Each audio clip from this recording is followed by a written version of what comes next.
Hi all, welcome to the February meeting of ANC 3C. First, we will see if there's quorum, and I believe we have quorum. I see myself, Commissioner Pagets, Commissioner Hoyt, Commissioner Reba, I believe, is here, and Commissioner Siddiqui. Is that correct? And Commissioner McWood. Looks like we are missing Commissioners Fink and Boucher. Okay. So we have quorum and verification of notice. The listservs were all notified by our administrative assistant, Rachel. And now we move to approval of the agenda. So are there any proposed changes to the agenda? Mr. Chair, did you get my email about the removal of the 3519 Lowell Street? I did, and that's still holding? Yes, the applicant has asked that it be postponed to next month. Great, okay. Well, Okay, thank you. thank you. Commissioners, are there any other changes to the agenda? Okay, and just so you know, when we approve the agenda, we also be approving the consent calendar, which includes HPRB application for 3506 34th Street for a proposed addition of a rear-facing roof shed dormer, as well as support for a resolution regarding the 2022 United Airlines Rock and Roll DC Half Marathon and 5K. So are there any objections to the agenda? Commissioners? Hearing none. Okay, we move on to announcements. Commissioners, are there any announcements you'd like to make? The next Community Engagement and Grants Committee meeting, since we had to have this meeting on the last Tuesday of this month, will be held on the March 29th. So look out for an announcement about that in the future, and hopefully y'all can join and we'll have some applications to review at it. So March 29th. And what time? 7 o'clock. Great. Thank you, Commissioner Pagets. Commissioners, any other announcements? Otherwise, we'll move to the community forum. Okay, we're now in the community forum part of the evening. I know Mr. Parker wanted to present. Mr. Parker, if you can keep it to about 3 minutes, that would be great. All I need is 3 minutes, and I appreciate your time. Thank you, everybody. I'm sorry my screen's not sharing. So I work for Solar Solution.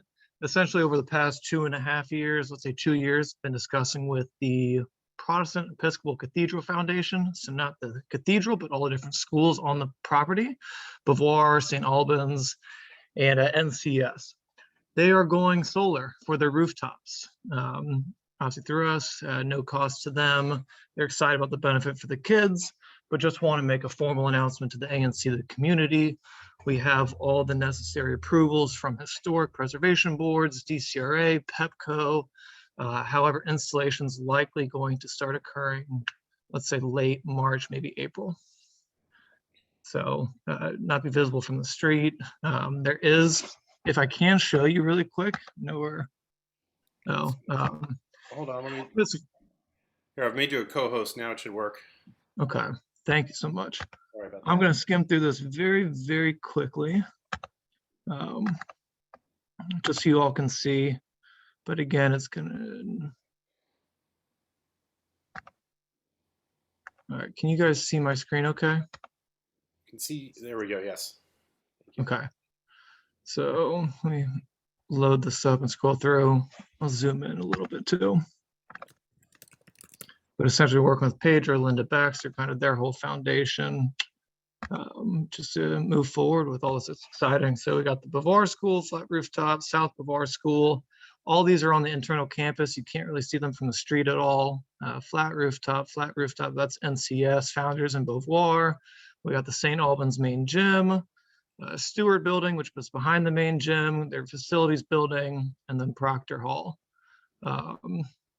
They are putting a canopy on each of these east and west fields for the coaches and players to sit underneath, just shade, a little more power, mostly for the shade and aesthetics of it, honestly.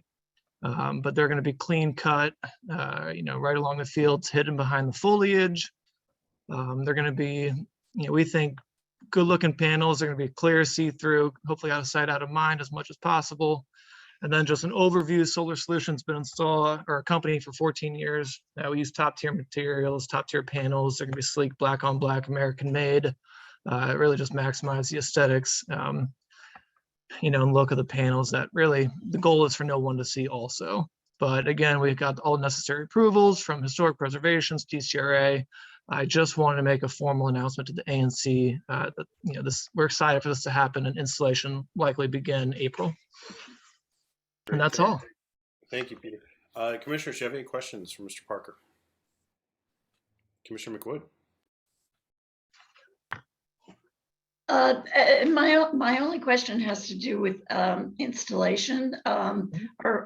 Are the panels going to be installed at the school simultaneously, or is there going to be a sort of revolving schedule? Is it likely to have any impact on pickup and drop-offs, traffic in the area, that sort of thing?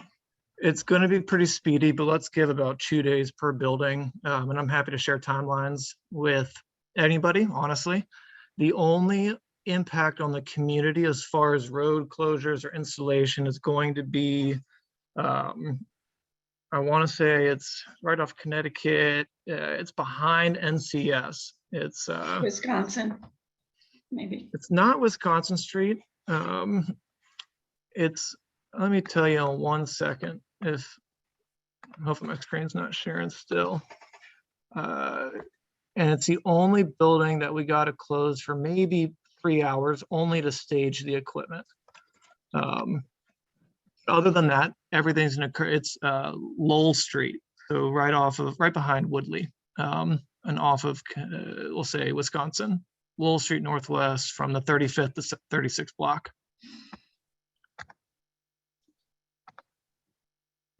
And that's going to be for maybe 4 hours, just to load up equipment. Everything else is internal. We install by ladders, so just bring on some vans to the property. Can you let me know if you put your email in the chat? Maybe I can contact you offline so that I can make sure that the neighbors are alerted whenever this is scheduled. Yeah, and anybody here, please, please, please, the more questions for me, the better. We're all excited about the project, but I want to make sure the community is too. So really, anything, there's no such thing as a dumb question. I think this is awesome, Peter. Are you guys taking advantage of like any kind of educational opportunities so the kids are able to see like how much energy these panels are producing and like understand like this is what's powering their building now? Yeah, so that's actually the really exciting part is 2.5 years ago when it first started, the whole initiative was proposed and set forward in motion by a student. So we're actually going to bring her back on installation day or completion. She'll cut the ribbon, but there are going to be some, you know, educational impacts, you know, that definitely NCS is going to push, and we're excited to help kind of educate everybody. That's fantastic. Thank you. Great. Any other questions from commissioners? Anybody in the public? Okay. Well, thank you, Peter. And I thank you for putting your email address in the chat so folks can reach out if they have further questions. Okay. I appreciate everybody. Thank you so much. Yeah, email me with questions, call me. We work in DC. So again, more questions, the better. Great. Thank you. So are there any other announcements from the community that people would like to share right now? Okay, well, we will move to commission business. Our first item of business is a presentation from the Office of Planning regarding the upcoming Cleveland Park and Woodley Park planning processes. And Eva, do you want to do the honors? Sure. Thank you, Commissioner Finley, and thank you all for having me tonight. My name is Hiba El Gawish. I'm a neighborhood planner with the DC Office of Planning. And I wanted to share with you all a little bit of background around the upcoming planning process for the Connecticut Avenue Development Guidelines, specifically for Cleveland Park and Woodley Park. And just to give you a status update and what to expect moving forward and next steps. So I'm going to share my screen and hope this works. Okay, can you all see the PowerPoint? Okay. Yes, we can. I'm seeing nods. Okay, thank you. So I'm pretty sure a lot of you are already familiar with the comprehensive plan update, if not most of you, but I am going to share a little bit of context and background, just kind of the events and kind of what efforts have been undertaken leading up to the initiation of a planning process in Cleveland Park and Woodley Park. So here's just to walk through the presentation. I'll give a little bit of update about what the comprehensive plan is and what it does, how it ties to planning and rock requests, and then talk a little bit more specifically about Cleveland Park and Woodley Park, and then next steps. So I'll try to make this brief to leave a little bit more time for questions, and I know you all have more on your agenda for tonight as well. So for the comprehensive plan, it is a high-level guiding document that is required by Home Rule Act. And what it does is it sets up positive long-term vision for the district through the lens of its physical growth and change. This policy guidance within the document allows us to be intentional about how and where we change and how we balance competing interests in order to ensure a vibrant, equitable, and resilient city for generations to come. The comp plan also establishes a vision and broad goals to help inform decision-making and provide context for residents, officials, and stakeholders. And it can help guide and inform more fine-grained planning efforts, such as the one that will be undertaken along Connecticut Avenue, as well as capital improvement investments. The comprehensive plan is made up of 25 chapters. 10 of those are what we call citywide elements, or chapters that speak to citywide systems such as housing, transportation, infrastructure. And one of those citywide elements is historic preservation, which specifically speaks to the protection, revitalization, and preservation of Washington, D.C.'s valuable historic assets. There are also 10 what we call area elements, or more geographically specific chapters that speak to more geographic specific policies, such as rock request is one of those. The comprehensive plan update of 2021 focused on a number of themes that would really be carried forward into neighborhood planning initiatives. And those themes include housing, equity and racial justice, resilience, COVID recovery, and public resources. And specifically for equity, it is described as where all people share equal rights, access, choice, opportunities, and outcomes, regardless of characteristics such as race, class, and gender. And the reason why I mention this is that the comprehensive plan calls for applying a racial equity lens in small area planning and neighborhood planning efforts as part of the implementation of this document. The racial equity lens also applies to development review proposals, as well as the capital improvement program.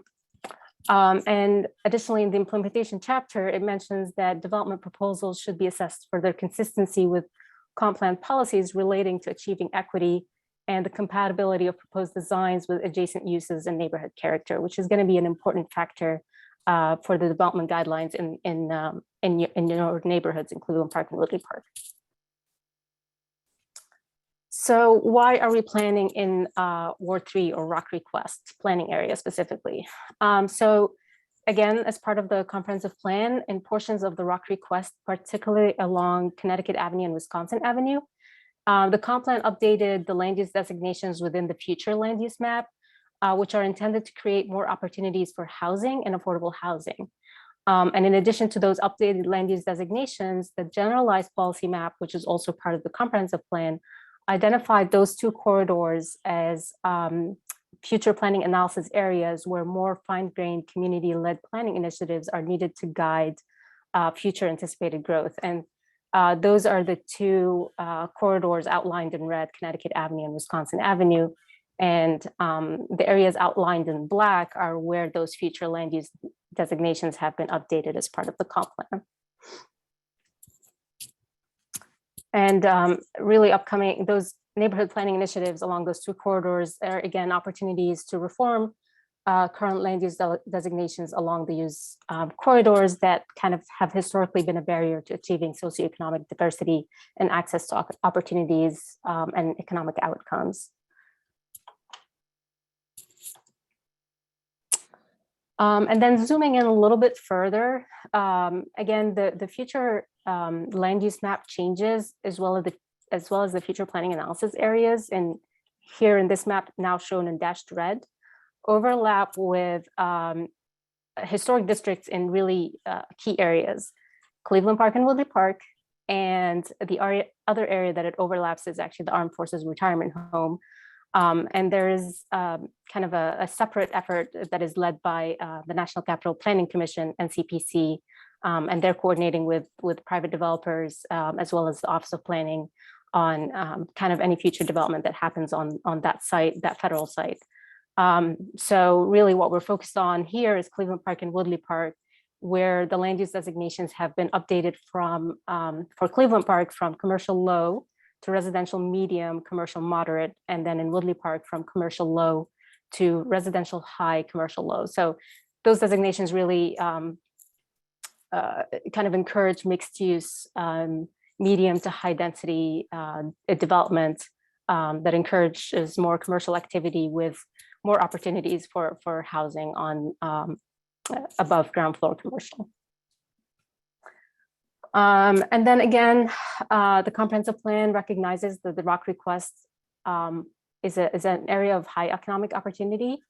However, rock request has seen very little development in the last few decades, and as highlighted in the Housing Equity Report, which was released back in fall of 2019, the rock request has a role to play in ensuring an equitable distribution of affordable housing across the district. And this can be done both by preserving existing housing stock of affordable housing and creating new mixed income housing. And the rock request area element also recognizes the importance of historic resources and includes policies to mitigate impacts of higher density development in historic districts through careful siting of appropriate massing and design that takes into account the context of surrounding historic properties. And again, we'll be looking at these considerations through the planning effort, and I'll speak to that a little bit more in the following slides.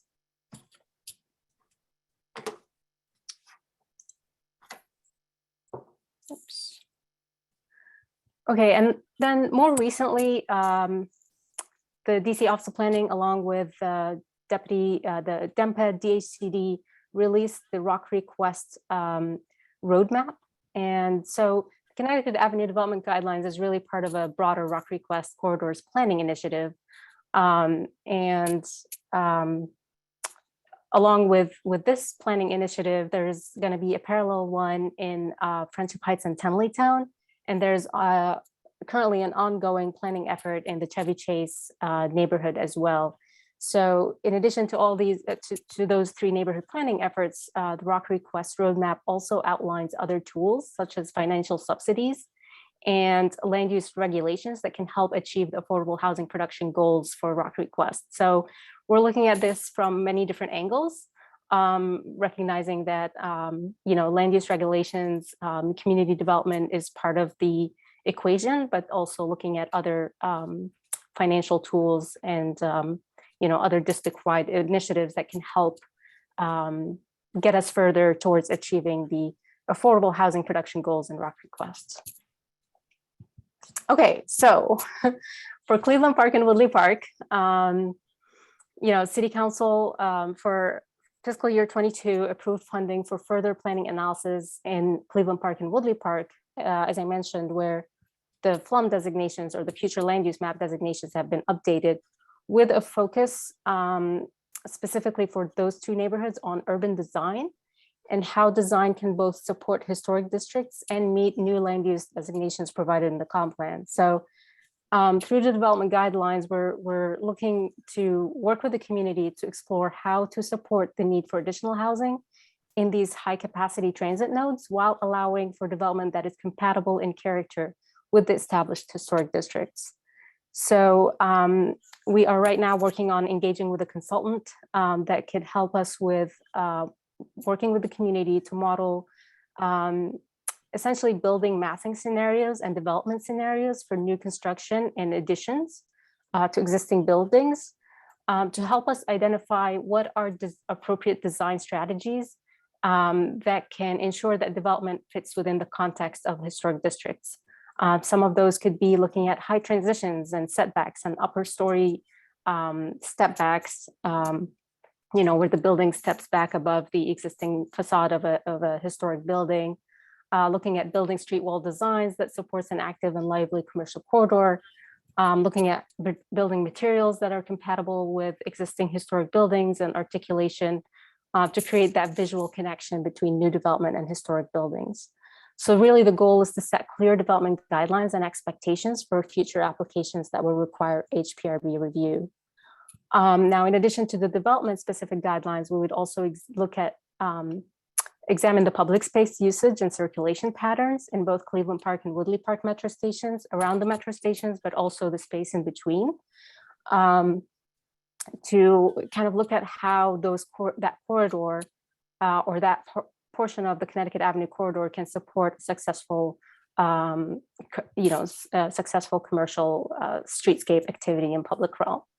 Now, we do recognize, of course, that DDOT has 2 ongoing projects along Connecticut Avenue in those areas, and we expect that anything related to the public realm and public space would be complementary to DDOT's projects and their outcomes.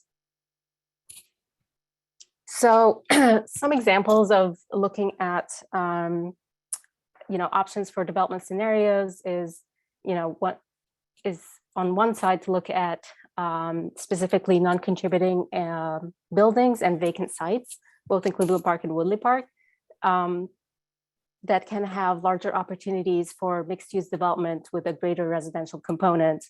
And this is just kind of a cursory look at what is out there today and what opportunities exist. Of course, on the number 4, the Macomb site had already gone for a proposal in front of HPRB to expand their buildings. And then similarly,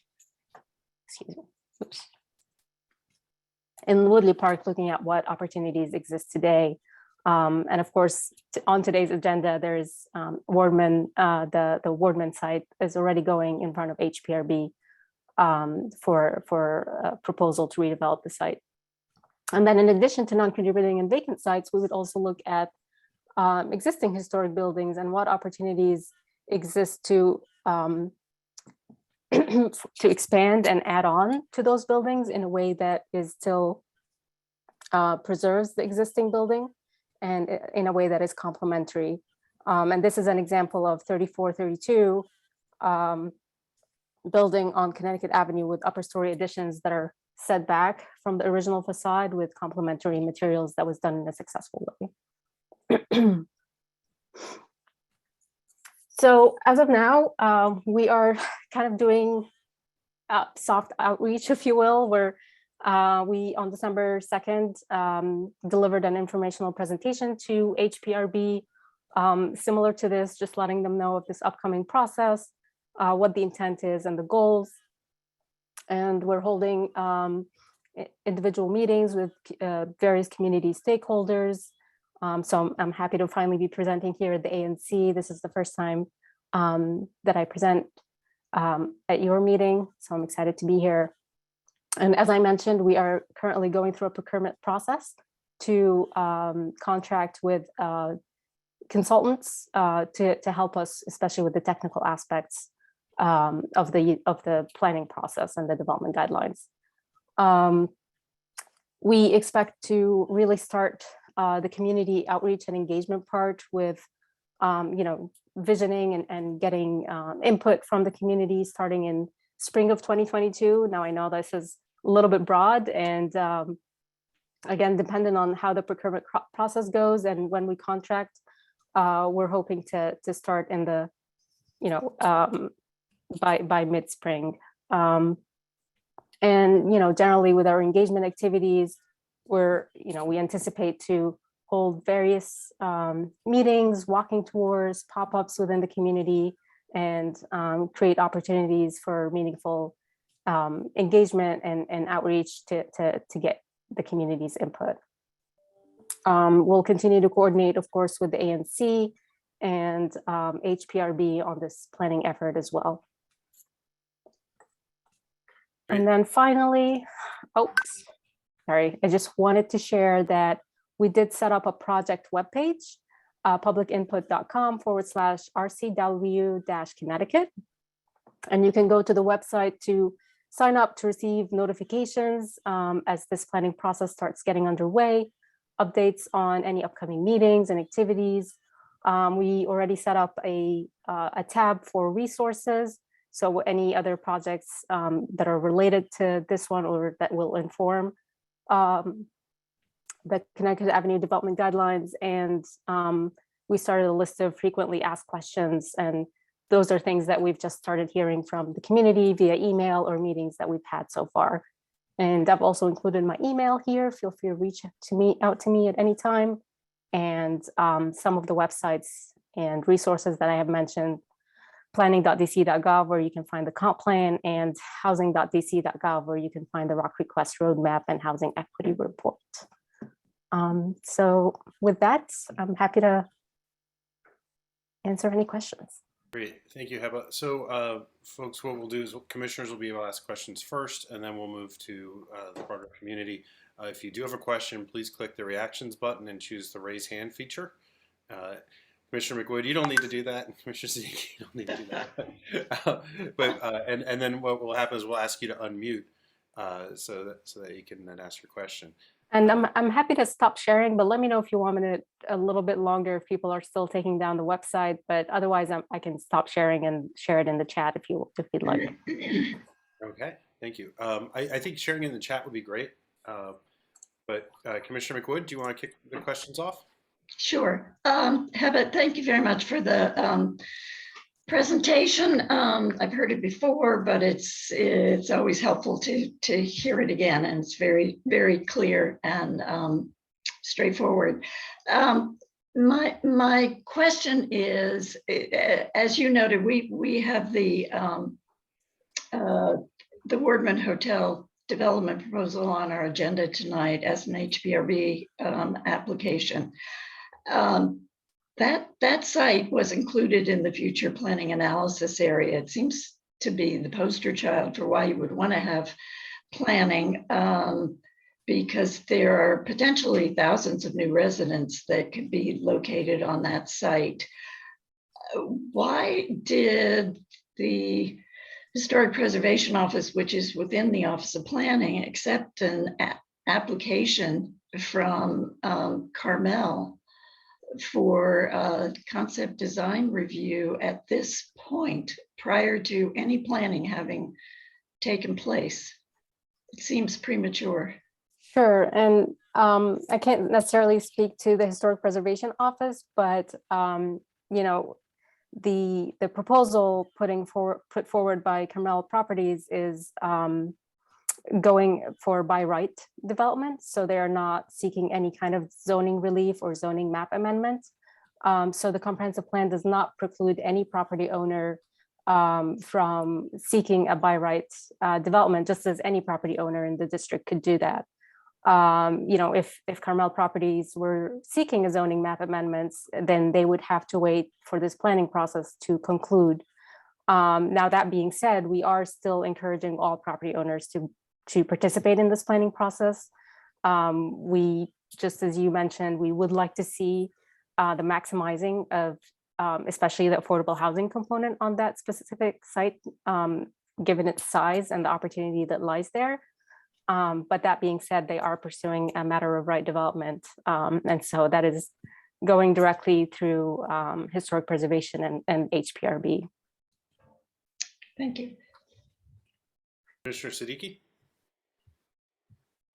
That was an excellent question, Commissioner McWood. That was actually my question, so I have to ask something else now.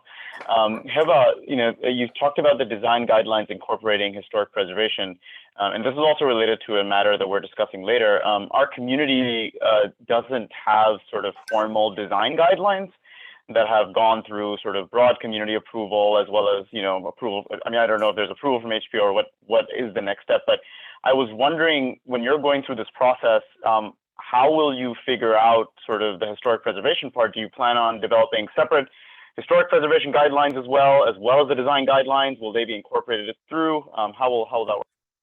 Yeah, and that's a great question. And that is something that we would actually like to work out with the community and HPRB.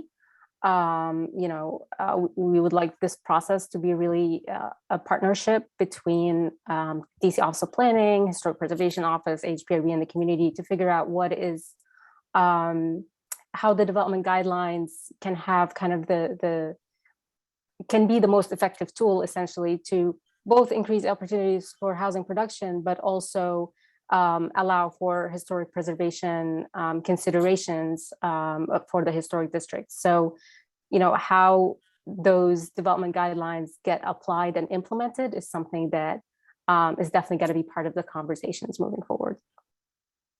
Is there going to be, I'm sorry if I'm sort of speaking on Commissioner Seeke's question, is there going to be a Citizens Advisory Committee for this?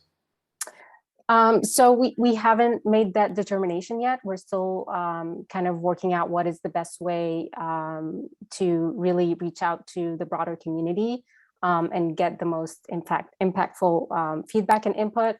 There's going to be definitely kind of design workshops.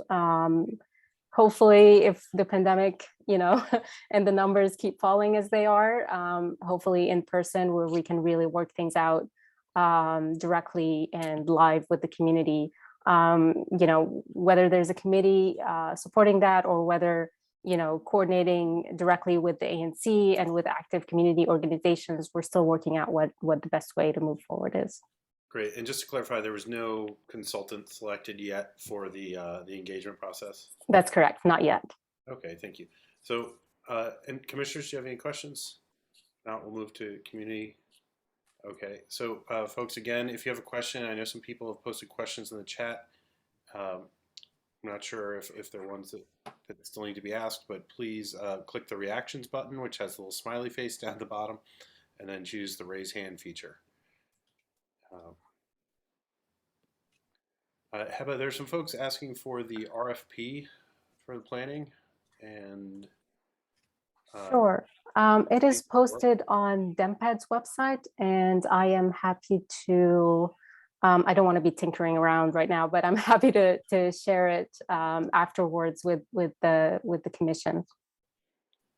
I can try to look it up as we're speaking too. Great. Okay, we've got a question. Barb, I'm going to ask you to unmute.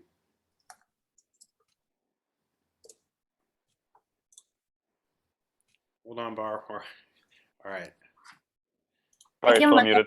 Sorry, I can look up this solicitation while you answer questions, by the way.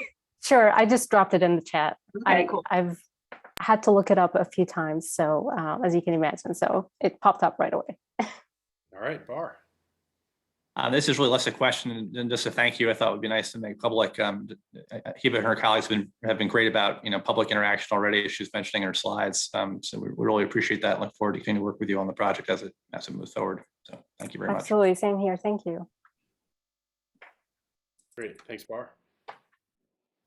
Does anybody else have any questions? Commissioner Finley, there was a question about ArcGIS in the chat. From Gail Sonneman. Okay. Will OP require city planning design 3D modeling software, parentheses ArcGIS, be used in conversation with stakeholders to see design options and views adapted and changed in real time to facilitate visioning and requirements gathering? If not, why not? Sure, yeah, and we've gotten that feedback following our recent design workshops in Chevy Chase related to the Chevy Chase Small Area Plan, and kind of the desire to see more real-time 3D modeling. Again, we, in the RFP, and you'll see we're looking for consultants with strong design skills to help us with kind of articulating in the best way possible and illustrating those development scenarios. We do have ArcGIS capabilities in-house, and a lot of urban design firms have those capabilities as well, and we'll try to utilize the best kind of software possible to illustrate these modeling scenarios. Great, thank you.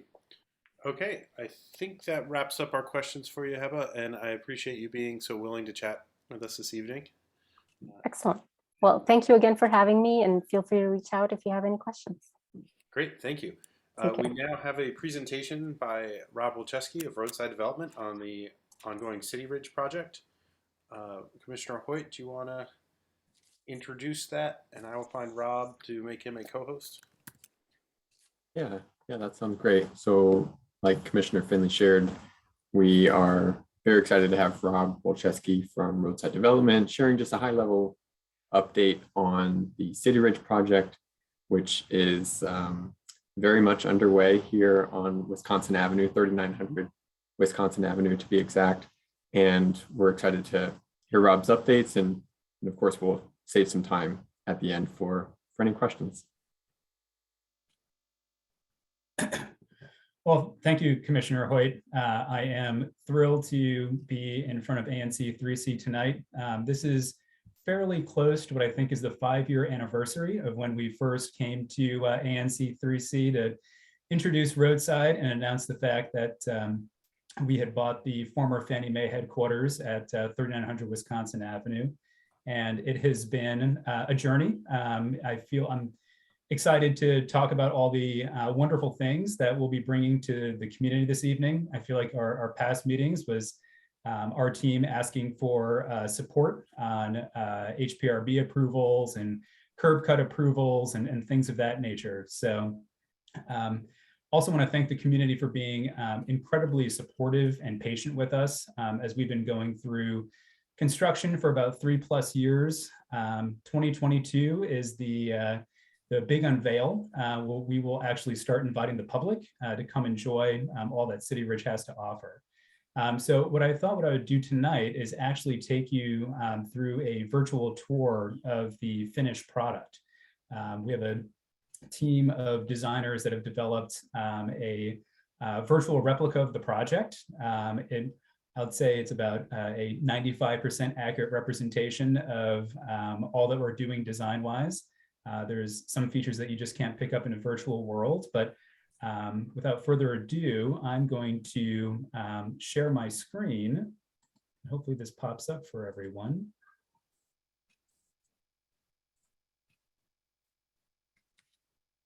Maybe just with a thumbs up, everyone is seeing. Got it, Rob. Perfect. Yep, all good. Great.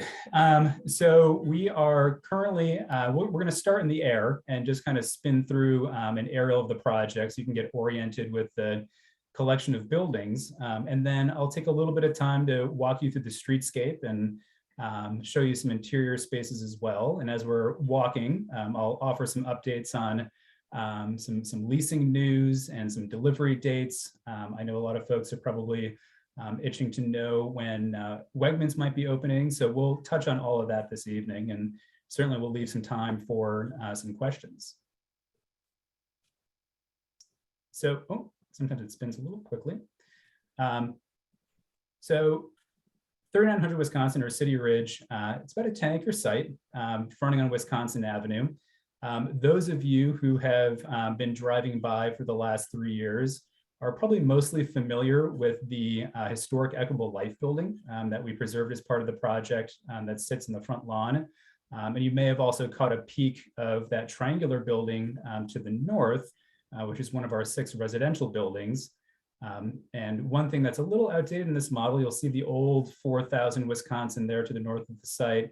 Our neighbors there, the team of Donahoe and Aimco, have also been moving pretty quickly with their redevelopment project as well.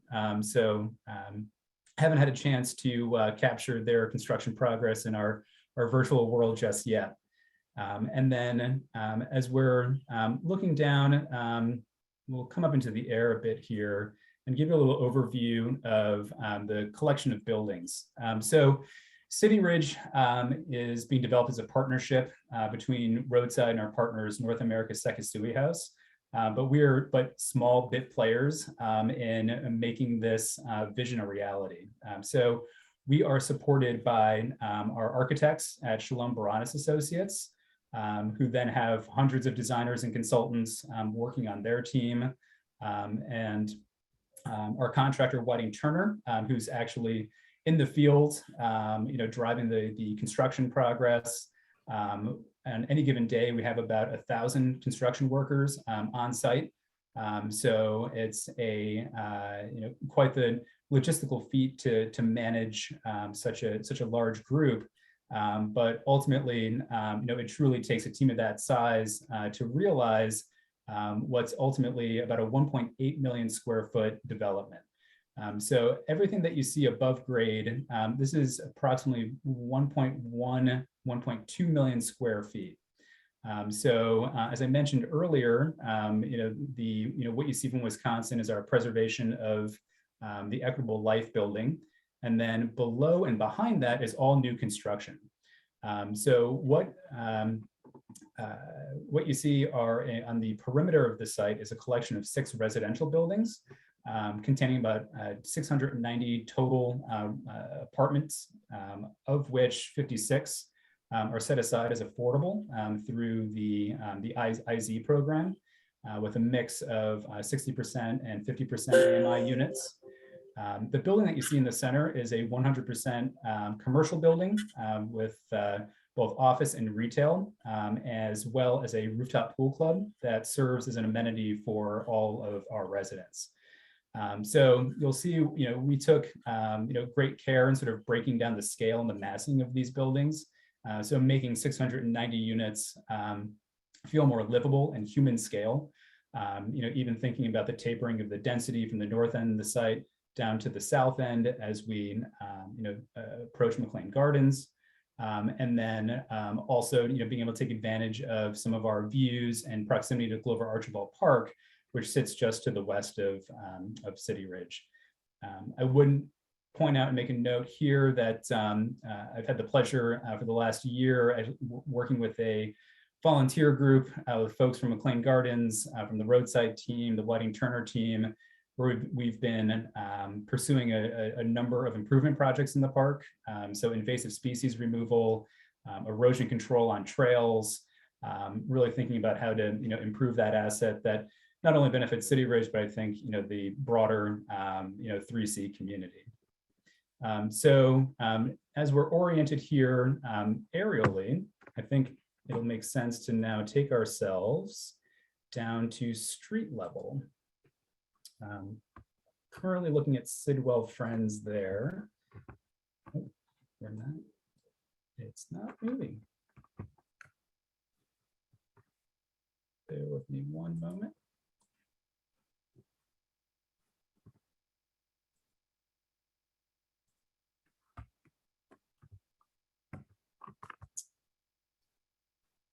My ability to walk seems to be impeded at the moment.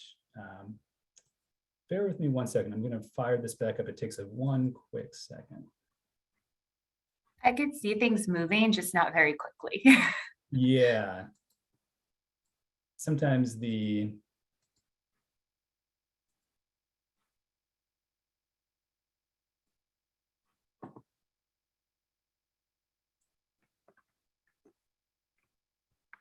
it's not moving on my screen.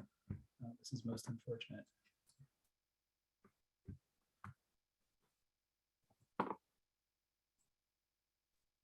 Well, That's sort of a unique vantage point, Rob. I don't know that many folks have, envisioned themselves being that close to the building. It always seemed off limits. So, given some of these technical difficulties, what I can do, there are different spots that, the model will take us through, and I can use that as a guide to sort of talk through, what's happening.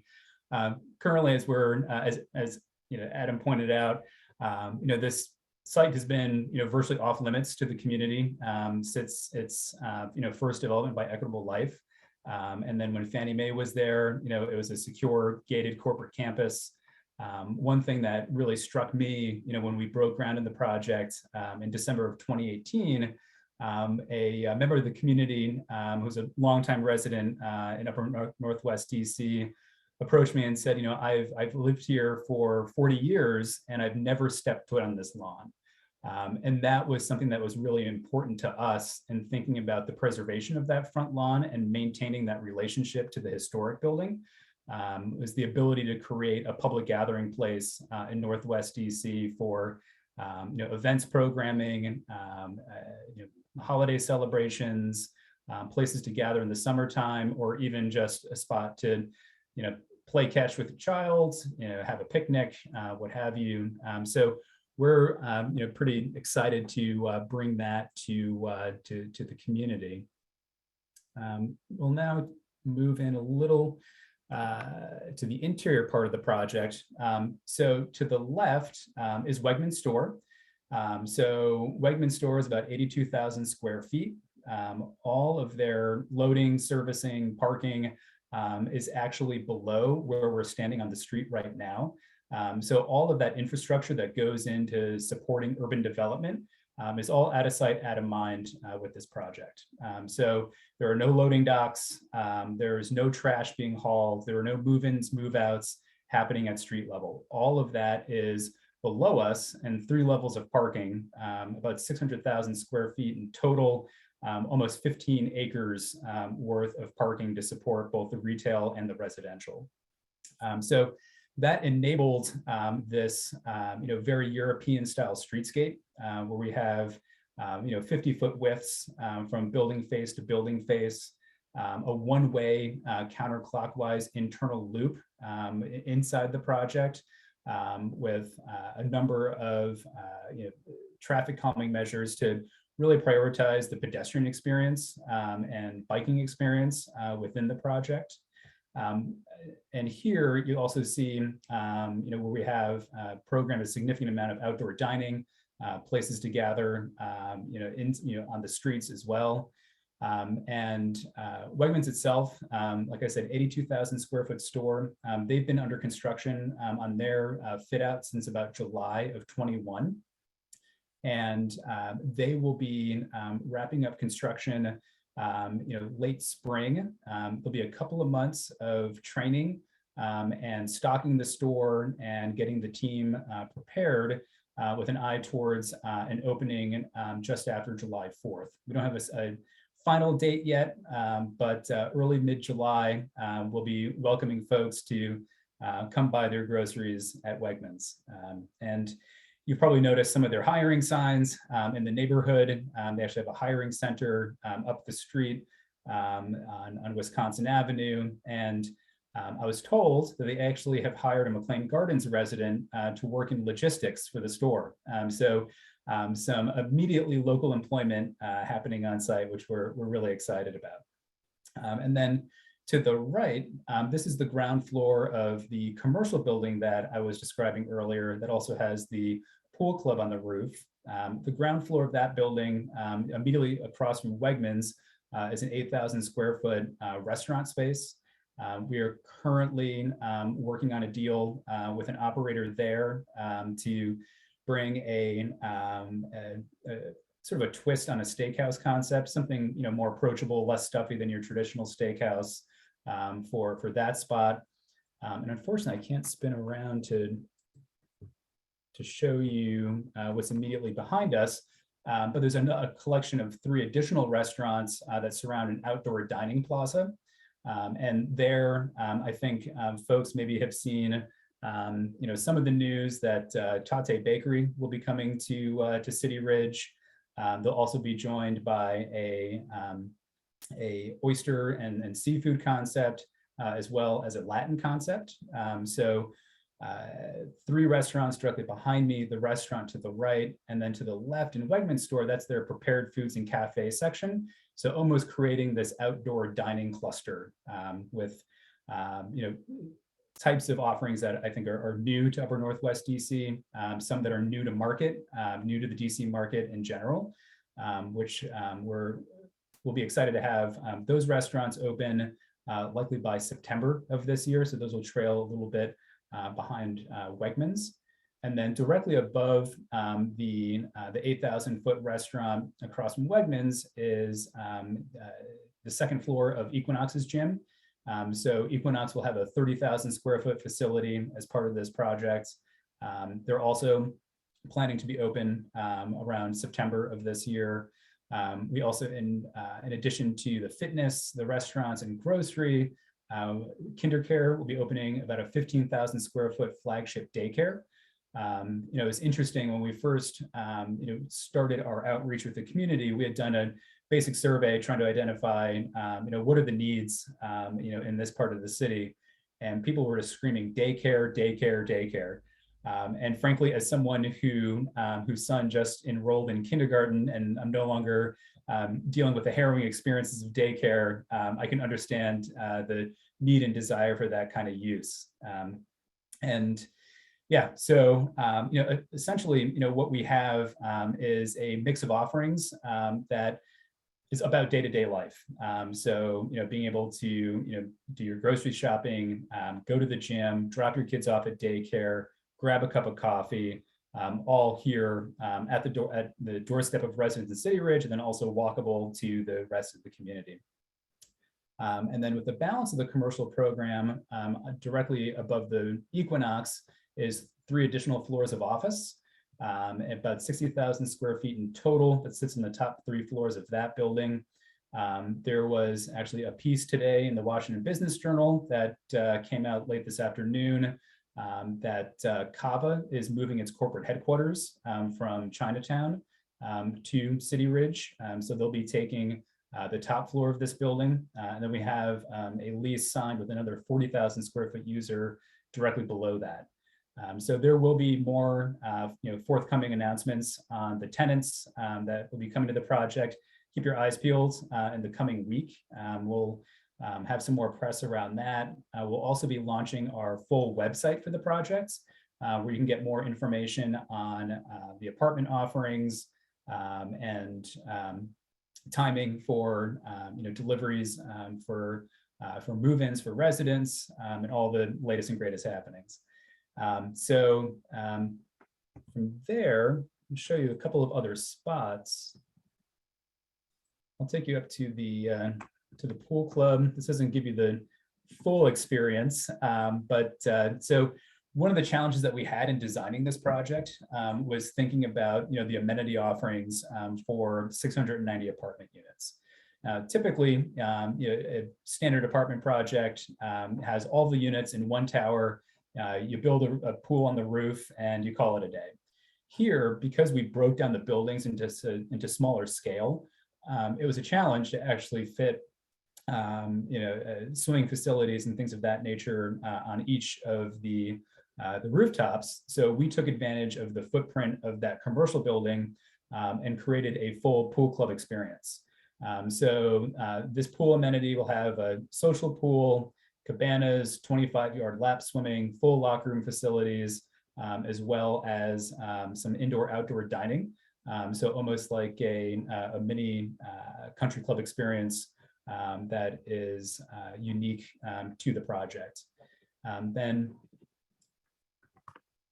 some other areas that we're particularly excited about, some of the historic courtyards in between the Equitable Life building and 2 of the residential buildings that sort of frame these courtyards.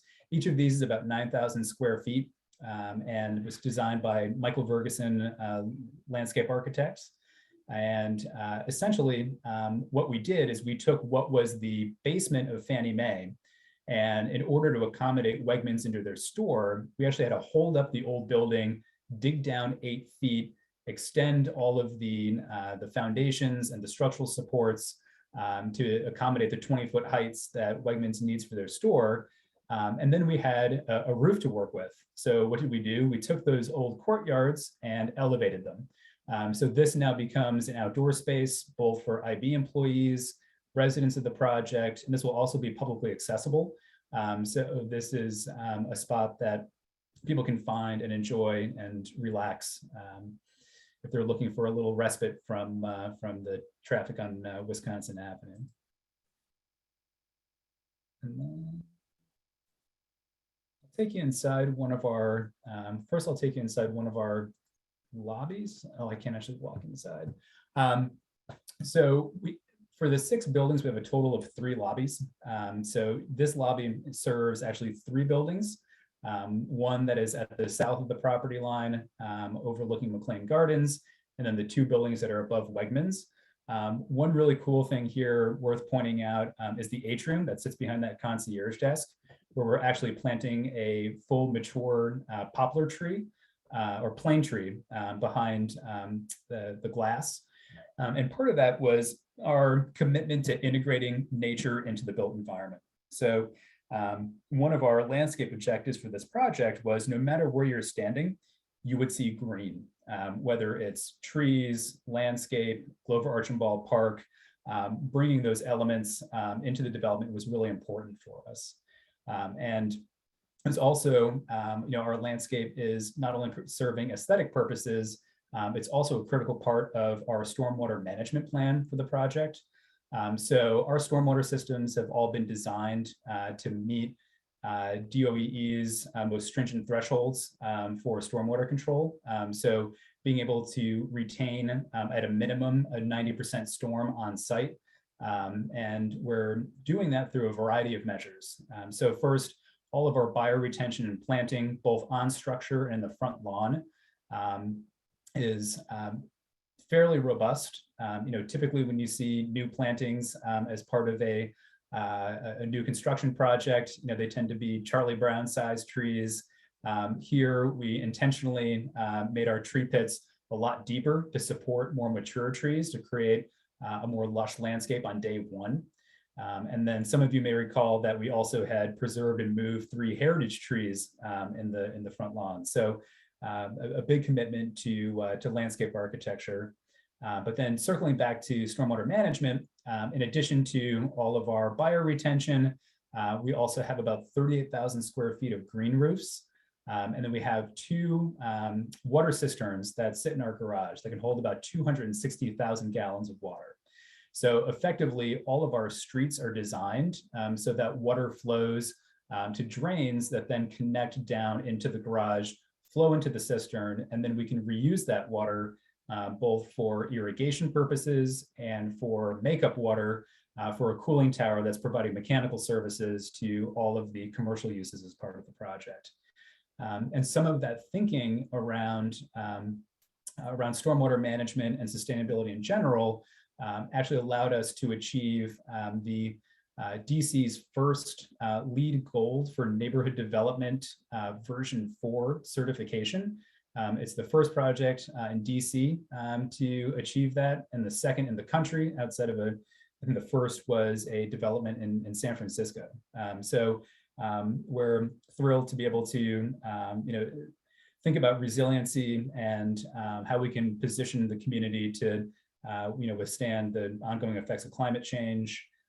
We're also in the works of pursuing a Fitwell certification as well, that just speaks to the overall health and wellness for the occupants of the project. And last but not least, I'll take you inside one of our units. So this is one of our penthouse units at the south end of the project. This unit looks south with great views of the cathedral, of the National Cathedral. You look west, you look east, and you have views of the Basilica and Rock Creek Park. You can see Silver Spring. Being at the elevation where we are, the views are just absolutely incredible. And so this is one of our penthouse units. As I said, you'll see that what we have designed for our finishes, even though these will be rentals, these are what I would consider to be condo, if not condo plus quality. This particular unit has a thermal appliance package, 12-foot long island with a waterfall edge, marble countertops, and about 500 square feet of outdoor living. That was another thing we prioritized as part of the project, was our outdoor living spaces. More than 50% of our units will have either private balconies or terraces, in addition to a lot of the public spaces we've created, which, and these are not, small Juliet balconies, they're anywhere from 200 up to 700 square feet. We're big believers in indoor and outdoor living. And, when the pandemic hit, we stepped back and, took a deep dive into our design and our programming. And, we were, very fortunate that we had already, in our initial concepts, thought through, that ability to bring the outdoors to people living in multifamily environments and creating spaces that could facilitate work from home environments, and we're hopeful that it's also well received by future residents. And this particular building that we're in here will be the first apartment building to deliver as part of the project. We're anticipating first move-ins in May. There'll be some of the first occupants within the project. So we're gearing up for that. It's crunch time as we're about to launch our marketing and continue to work through construction and all of our operations startup. I can't thank the community, particularly our neighbors in McLean Gardens, who have they've been with us for 3 years. They've been great partners, and can't wait to have them come visit and help us cut the ribbon. So with that, I think I will open it up to any questions or thoughts that anyone would like to share. Thanks, Rob. It's really exciting to see this come to fruition. Commissioners, do you have any questions? Yeah, I think this is the perfect example of a live, work, play project, and I'm glad that you thank the neighbors for their support. Okay, and we've got a question in the community from Karen Kasten. Karen, I'm going to ask you to unmute. Karen, you're muted. Hold on a second. You should get a little pop-up asking you to unmute. How's that?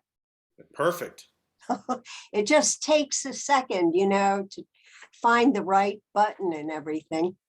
I wondered if you could talk about the amount of affordable housing at City Ridge and what affordable means in terms of median family income. Sure, happy to. So we have 56 affordable units as part of this project, and they're a mix. The bulk are affordable at 60% AMI. We do have a handful of 50% AMI units, and our affordability, as far as floor plans, we have everything from studios up to 3 bedrooms. So we were very deliberate in identifying our affordable units as part of the IZ program. We recognize the need for affordable family housing, so wanted to make sure that there was ample, 2-bedroom, two-bedroom den and 3-bedroom offerings for those seeking affordable housing. So out of 690 units, 56 are affordable. Correct. It's not much, right? It's a little more than 8%, which is what's required under the inclusionary zoning regulations for this particular site. Thank you. Thank you, Karen. Margaret Lenzner, I'm going to ask you to unmute. Hey, I'm curious about the large tract review. I know that was a long time ago, but Sure was. I'd like to know what you gained by large tract review, which I understand applies to projects of a certain size. Can you talk about that? Do you remember anything about that? Yeah, so I mean, large tract review, is an opportunity for both the community to understand, what we're thinking design-wise, programmatically. Also, it provides an opportunity for various district agencies to weigh in on project plans. And I mean, frankly, I think that process helped us in our thinking and some refinements to how we approach certain things with the project. So, one of the things that we struggled with was, as I mentioned earlier, bearing all of our infrastructure and all of our loading below grade at a site out of mind, trying to figure out the optimal way to do that and mitigate impacts, both on, traffic patterns, design relationships to adjacent properties. So it was through that process that we were able to work through some of those issues collaboratively with our partners at district agencies, with the community. Same thing, on the environmental side. So working with DOEE to establish, goals for stormwater management and other, environmental initiatives, having those conversations early on allowed us to work towards a mutual understanding with expectations and desires of, both the district government and neighbors. So it sounds like that was really a benefit to you in a way that, and not an impediment. Certainly a benefit. I mean, it was a lengthy process. And I think we spent the better part of a year working through some of those infrastructure challenges. But we certainly walked away having, I think, taken some benefits and some ideas that we were able to incorporate into the final design of the project. Thank you. Great, thank you. And Ms. Caston, before we go back to you, I'm going to see if anybody else has any So questions. related to Margaret's question. Oh, all right. We'll see no others. Go ahead. All right, thank you. I missed Mr. Wolchesky. I just missed a little part of what you said. What I heard is that it helped you a lot because you were able to do early work with city agencies on some of the infrastructure and so forth. Did you say you also worked with the community? Yeah, so even though we developed this as a complete matter of right under the MU5A zoning, we were pretty deliberate about approaching the community very early on. Before we even designed a single building, we essentially presented a blank slate to the community to understand what their concerns, desires may be around the development of a 10-acre site. Ultimately, our belief is that the community is the customer of our work, right? You're the ones who will be shopping at Wegmans. You're the ones who will hopefully be interested in renting an apartment.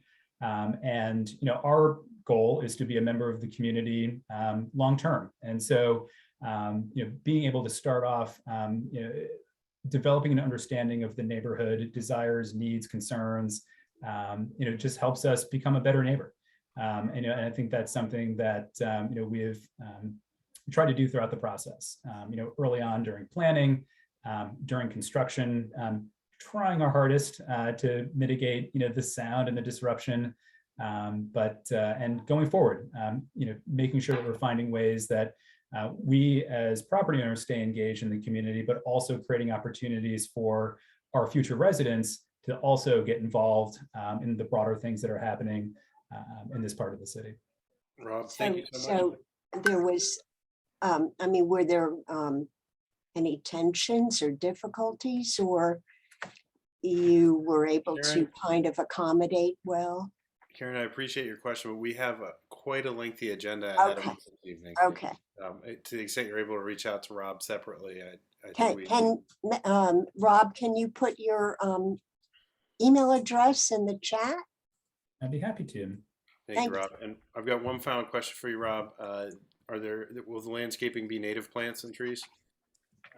Yes, it is very much so a native palette. After spending a year pulling invasives out of Rock Creek Park, we were very great.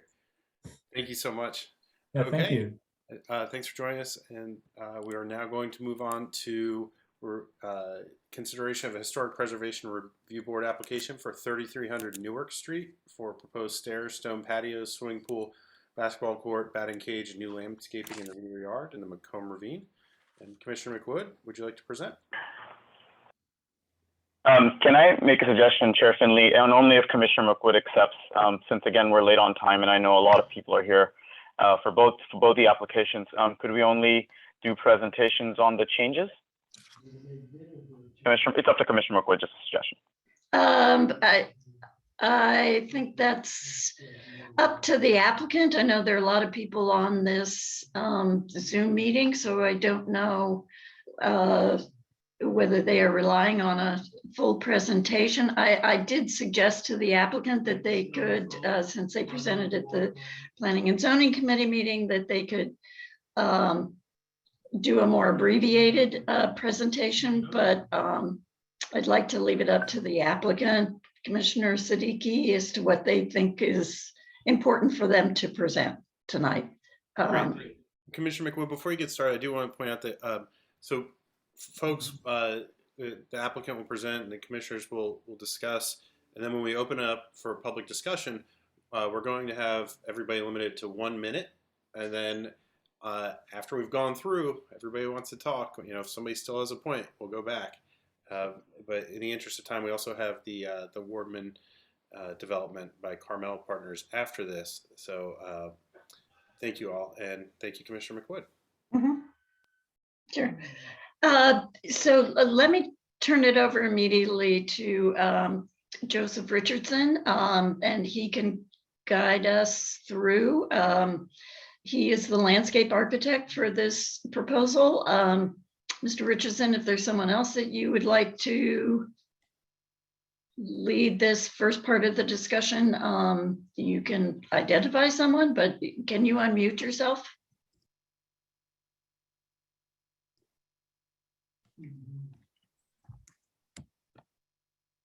Okay, I believe I've been unmuted. Can you hear me, Nancy? Yes. Perfect. All right. Well, good evening, everyone. Thank you for your attention. I know it's been a long night, and so I'll try to keep this brief by providing an overview of the project and then going in a bit more detail on some of the changes that we've made over the last few weeks. So let me start by sharing my screen, if I am able. Can everyone see my screen? Yes. Yes. Perfect. Well, I'll start by saying that I'm the landscape architect on this project. My name is Joseph Richardson. I have David Landsman here of Cass Engineering if we have any specific technical questions that come up regarding our stormwater management plan.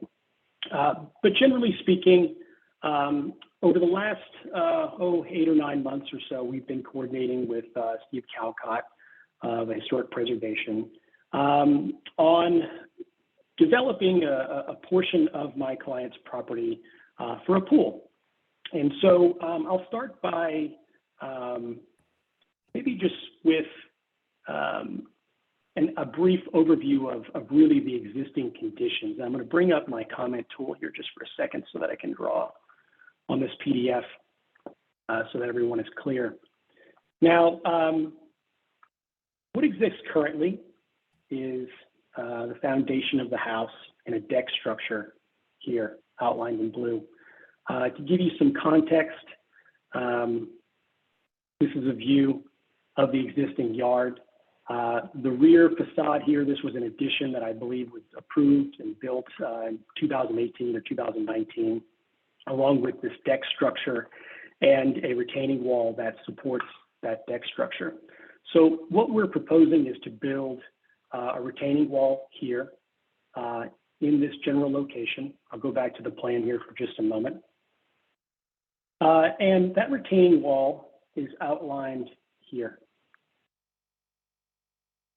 This retaining wall would sit just below the base of the existing retaining wall supporting that deck structure and support a pool. It projects roughly 24 feet or so out from that existing deck structure, and it's roughly as wide as that deck structure, just slightly shifted towards the west. That is a factor of a couple of large heritage trees we have on site. I'm outlining here in blue. We worked very early on, not only with Steve Calcott on the aesthetics of the structure that I'll talk about here in just a moment, but also with what I consider to be, or who I consider to be one of the best arborists in the city, Bill Eck, with Bark the Trees, to come up with a tree preservation plan to not only protect the trees during construction, but for years after construction. We also worked with, I mentioned previously, David Landsman of Cass Engineering to develop a stormwater management plan that not only captures runoff generated by our new impervious coverage, so that would be the pool, this pool terrace, the other little patios that I'll talk about here in a moment are proposed to be pervious, okay? But to more than offset that square footage, meaning we're going to take some of the runoff that is coming from the deck structure, from sort of the addition that was recently built and the existing driveway, and capture that water that would be stored in a stormwater management facility, essentially an infiltration trench below grade essentially a gravel pit where the runoff goes and is allowed to infiltrate back into the ground. So that would be located just here, just behind our play space. Now, in terms of aesthetics, we have 2 staircases. I'll go to the next PDF here for just a moment. Bear with me, it's a big one, so it takes a minute to load. And you'll see that we're proposing a deck staircase to match the existing staircases that were previously approved by Historic Preservation on both sides, down to that pool terrace. We're proposing a glass guardrail atop that retaining wall that supports the pool. And then, importantly, to treat the facade of the retaining wall and some of the existing retaining walls that were built along with that renovation by the previous developer. So we're proposing to stucco this sort of brick patterned concrete foundation wall, as well as this concrete retaining wall supporting the driveway. These steel staircases would go away, and our new staircases would come around both sides and match that existing painted wood staircase. Now, in addition to just sort of dressing up the aesthetics of what the neighbors currently view, we're proposing a series of plantings, all native, to soften the facade of these retaining walls. Vines, it'd be a mixture of vines, shrubs, and trees, flowering understory trees.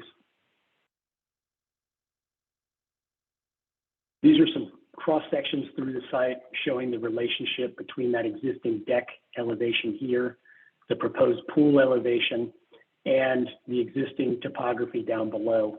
While we are proposing some grading, it's relatively minimal given the constraints of working around the critical and structural root zones of existing heritage trees. So we're working with somewhat of a compact footprint, and really the only fill that will be happening will be within that proposed retaining wall, and slightly on the downhill side of this play space. So a little bit more about the program of that. The play space was previously noted as a sports court and showed a basketball hoop. As part of the revisions we've been making over the course of the last few weeks since our initial presentation to the ANC first week of the month, we've reduced the program of that space, meaning it is now just going to be a play space made out of permeable pavers. There's no particular program other than just having a flat space on this sloped yard for my client's young son to play. Previously shown in our submission, there was a batting cage down below. That has been removed entirely from the drawings and replaced with native plantings. So in terms of aesthetic, I think we've sort of covered that. One of our goals has always been to sort of leave this site in a better condition than when my client purchased it. In terms of the trees and plantings, you'll see some images here at the top, just trying to give a sense of the planting character. You'll see retaining walls here and natural spaces, pools. And our goal here is to restore this site. So again, it's a mixture of native trees, shrubs, perennials, and ground covers. This planting plan is schematic in the sense that we have not picked every single species and quantified them. This is something we do a little bit later in the process. At the moment where we are is that we have had plans approved by DOEE for stormwater management and for erosion and sediment control. We currently have plans that are under review by DCRA for the structural drawings for the retaining walls. And we are ultimately going before HPRB this week for a vote. So, I think what's important here is to stress that, I think there were some neighbors who expressed some concerns about the batting cage and some of the disturbance. As a result of reducing the footprint of that batting cage, or just eliminating it entirely, the scale of the project has come down just a bit.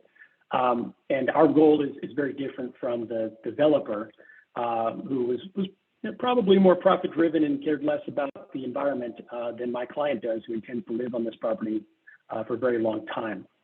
The last thing that I'll touch on is, one of the concerns expressed by some of the neighbors was sort of understanding context. So over the last week and a half or so, what we've done is we've pulled maps from GIS for topography. We've looked at some of the permits that have been pulled in the neighborhood for recent projects, and also just looked at aerial photography. And, you know, I won't go into a lot of detail here, but I think as part of our drawing set that has been submitted, showing context is important. And outlined here, you'll see the footprint of our property here with the addition, the footprint of our proposed retaining wall for the pool, that little permeable patio, and the permeable play space. We've also identified, based on the topography, the approximate center line of the ravine. Okay, for reference, my client's property ends somewhere right in here. And noting some of the improvements on adjacent properties, you'll see deck structures that were built many years ago, existing sheds and garages that were built many years ago. I think it's worth noting that there are 2 nearby swimming pools much deeper into the ravine than what we're proposing. We're approximately 100 feet, slightly more than the center line of the ravine with our retaining wall. And a nearby project that actually has a pool currently under construction, as well as a number of improvements down within the ravine, a series of retaining walls and staircases. So, you know, I bring this up again just to show context, is that,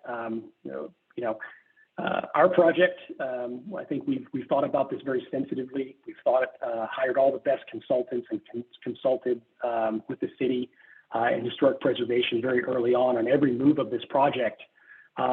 So I understand that there will still be concerns about construction and disturbance and ultimately building any sort of structure in the ravine. But I just would like to stress that we've looked at this very carefully and believe that there is precedent for a project like this. So I think I'll stop there, and I will turn it over to questions or comments. And just let me know if it's helpful to continue to share my screen or turn it off. Could I suggest, in the interest of time, that Mr. Chairman, with your agreement, that I introduce the draft resolution, and then we can have a discussion with that as the framework. That's a great idea, please. So I will do that. It's not too long. Whereas the agent for the owner of 3300 Newark Street, which is improved with a contributing house in the Cleveland Park Historic District, has filed for concept approval with the Historic Preservation Review Board of a proposal to build structures in the rear yard. And whereas, quote, the rear yard drops precipitously into a ravine that runs between Macomb Street and Newark Street, one of several valleys that run through and define the distinct topography of the Cleveland Park Historic District, unquote.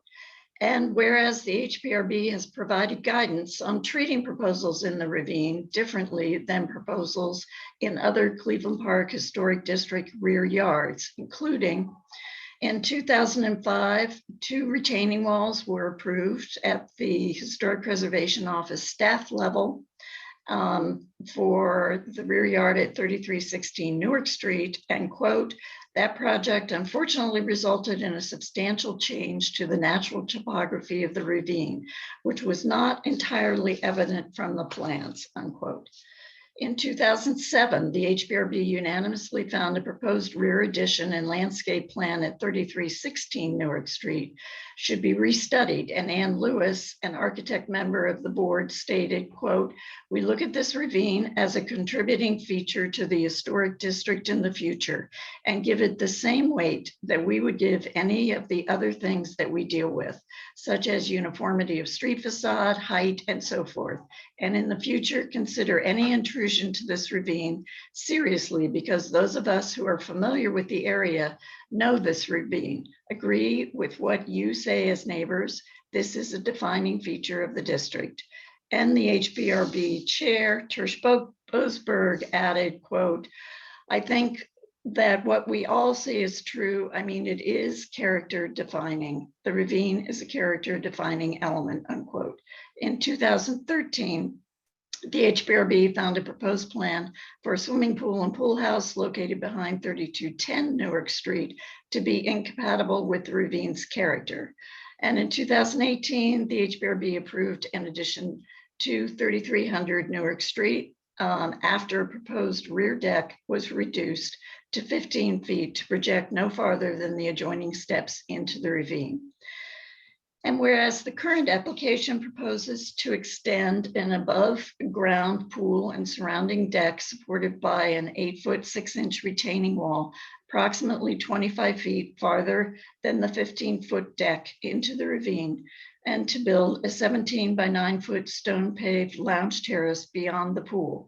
The elevation of the existing deck floor to the grade elevation of the proposed lounge terrace would be approximately 30 feet. And whereas the application proposes a 25 by 25-foot flat play space toward the bottom of the ravine, a proposed batting cage is no longer part of this application. And whereas the application proposes new staircases and steps and a landscape plan that includes large privacy evergreens in the ravine. And whereas the Cleveland Park Historic Society's Architectural Review Committee found at its February 2022 meeting that, quote, this proposal would severely impact the natural woodland ravine, a contributing feature in the Cleveland Park Historic District, unquote. And 33 households adjacent to the ravine have written to the ANC expressing their opposition to the application.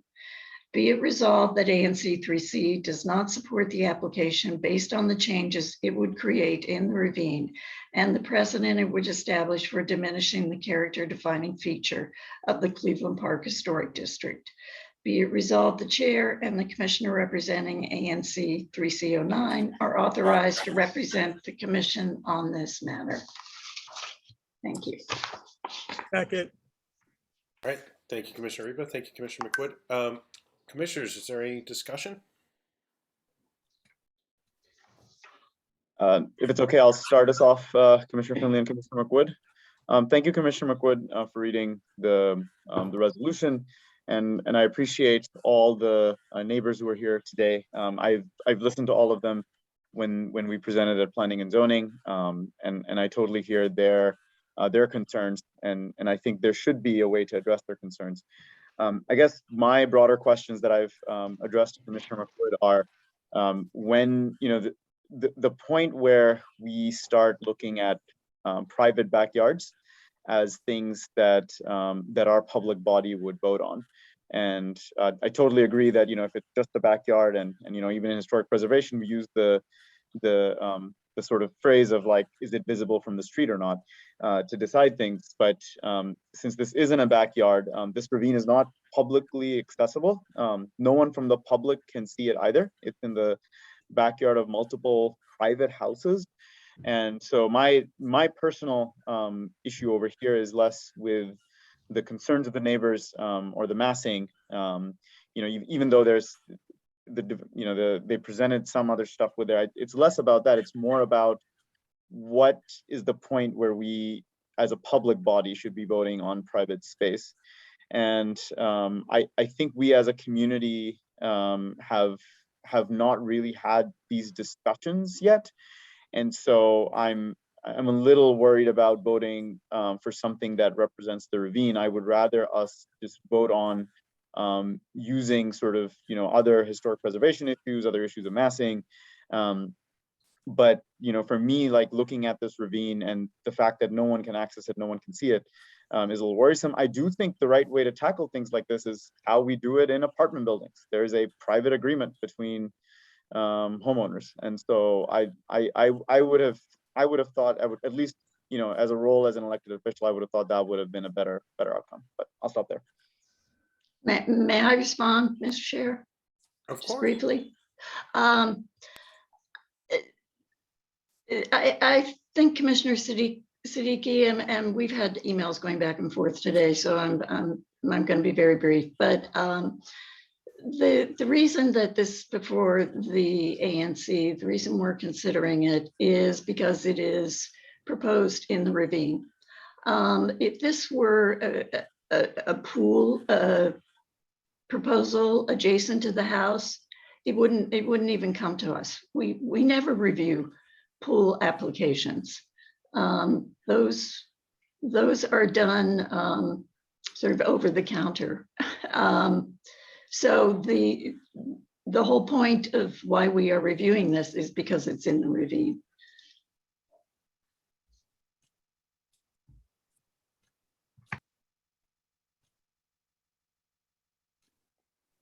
Okay, Commissioner Pagets? Yeah, so I found this particular diagram that I just saw this morning, and thank you, Commissioner Rickwood, for forwarding that, to be helpful, particularly of like showing where these other projects that are literally in the ravine, and this one is not so much.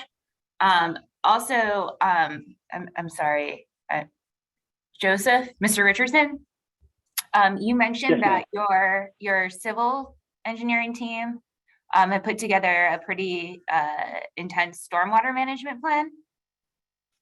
that's correct. Okay, and what's the square footage on what you're disturbing here in this backyard? The specific number, I'll let David Landsman chime in. David, are you there?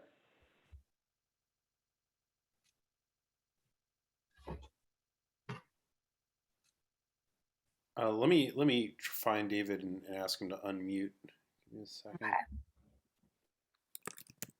While we're waiting for David to chime in, I pulled up his drawing here. And what you'll see is that our improvements, at least with respect to the pool, are fairly tight to the rear foundation. We do have this permeable terrace here, and we will be disturbing some earth to create this play space and ultimately to excavate the ground for this particular infiltration trench. So again, this guy's below grade, and we are going to end up planting on top of it. So the the entire lot's 14,700 square feet. Again, the calculations are in the drawings. I just don't know exactly where they're offhand. Right. We're Joe, disturbing Dave probably Precast half here. of that. I can jump in. Okay. Yeah, we're disturbing just under 10,000 square feet. You can Okay. see the large dashed line there. Part of what Joe touched on are the key areas where we're actually doing work. We're counting areas right around that 39.4-inch poplar that we're not going to be disturbing, where we're only doing plantings as part of our disturbance.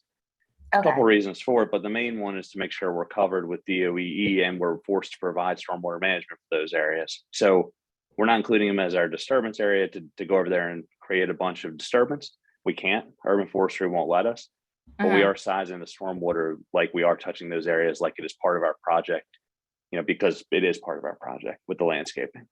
Okay, so you're going above and beyond what the minimum requirement is for a stormwater management plan once you trigger that 5,000 square foot disturbance area. So, right, you're not just Correct. meeting the minimums of what DOE is requiring, you're going above and beyond, and I appreciate that. No, we are, and we're taking, like I said, a conservative look on the limits of disturbance, which pushes us in that direction. Great, thank you. Great, Commissioner McWood, did you want to respond to that, or? No, I'd like to give commissioners a chance to speak and then let people in the community speak. Great. Any other commissioners? May I add just one thing? This is Joseph Richardson, landscape architect. Certainly. There was a sort of a question or a comment about pools in the ravine. I think I touched briefly on pools that were currently constructed in the ravine here and here. Just 2 doors down, there's actually a pool currently under construction in the ravine. So I think that's important to note. For the life of me, I don't know how that would have made it past this particular board. But there's evidence of this. We have photographs of it under construction. And so just to the point that there is some precedent for this, I do understand that there's some sensitivity to the ravine. And I think we're going above and beyond to show sensitivity to the ravine. Let me just note that 3216, that pool, that never came before the ANC. So there was a determination, I would assume, by Historic Preservation Office that it was not in the ravine. But I can't say for sure, but that never came to the ANC. Thank you, Commissioner McWood. Any other commissioners, comments, questions, proposed amendments? Okay. Seeing none, hearing none, we'll open it up to the community. And as I mentioned before, folks, please press the reactions button, which is at the bar at the bottom of Zoom. And the reactions has a little smiley face with a plus sign on it. I see Christine Hobbs has figured it out. And then choose the raise hand, and we'll call on you, and you'll have a minute. And when I call on you, you'll be asked to unmute, and you'll have a minute from then. Thank you much. And Ms. Hobbs, you get to start. Ask you to unmute.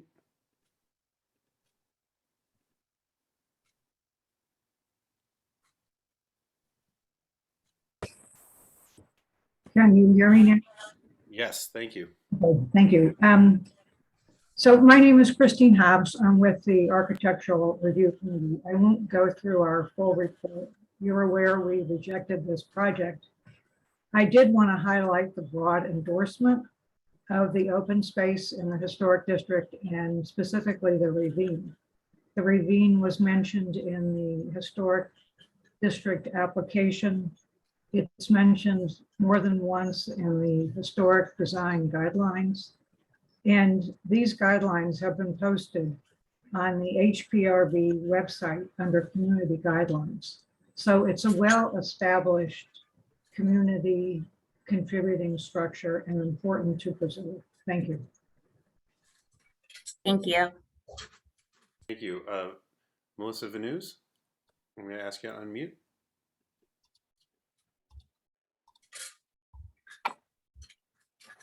Yes.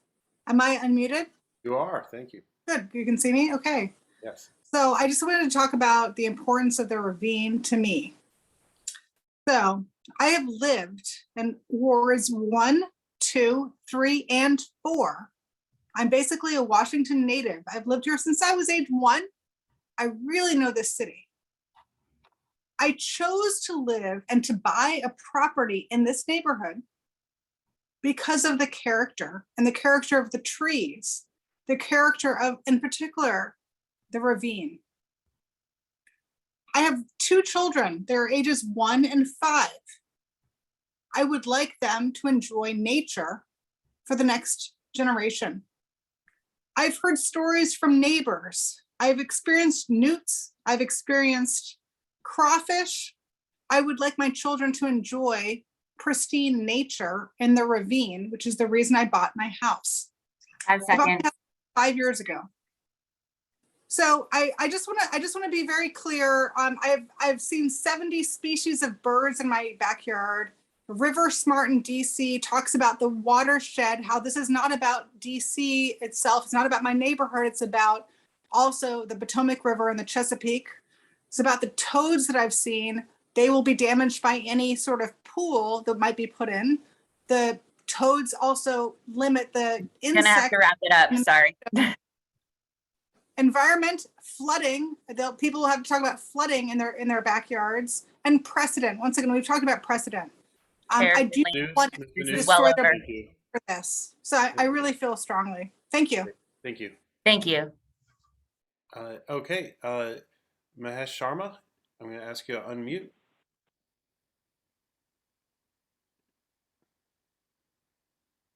Okay.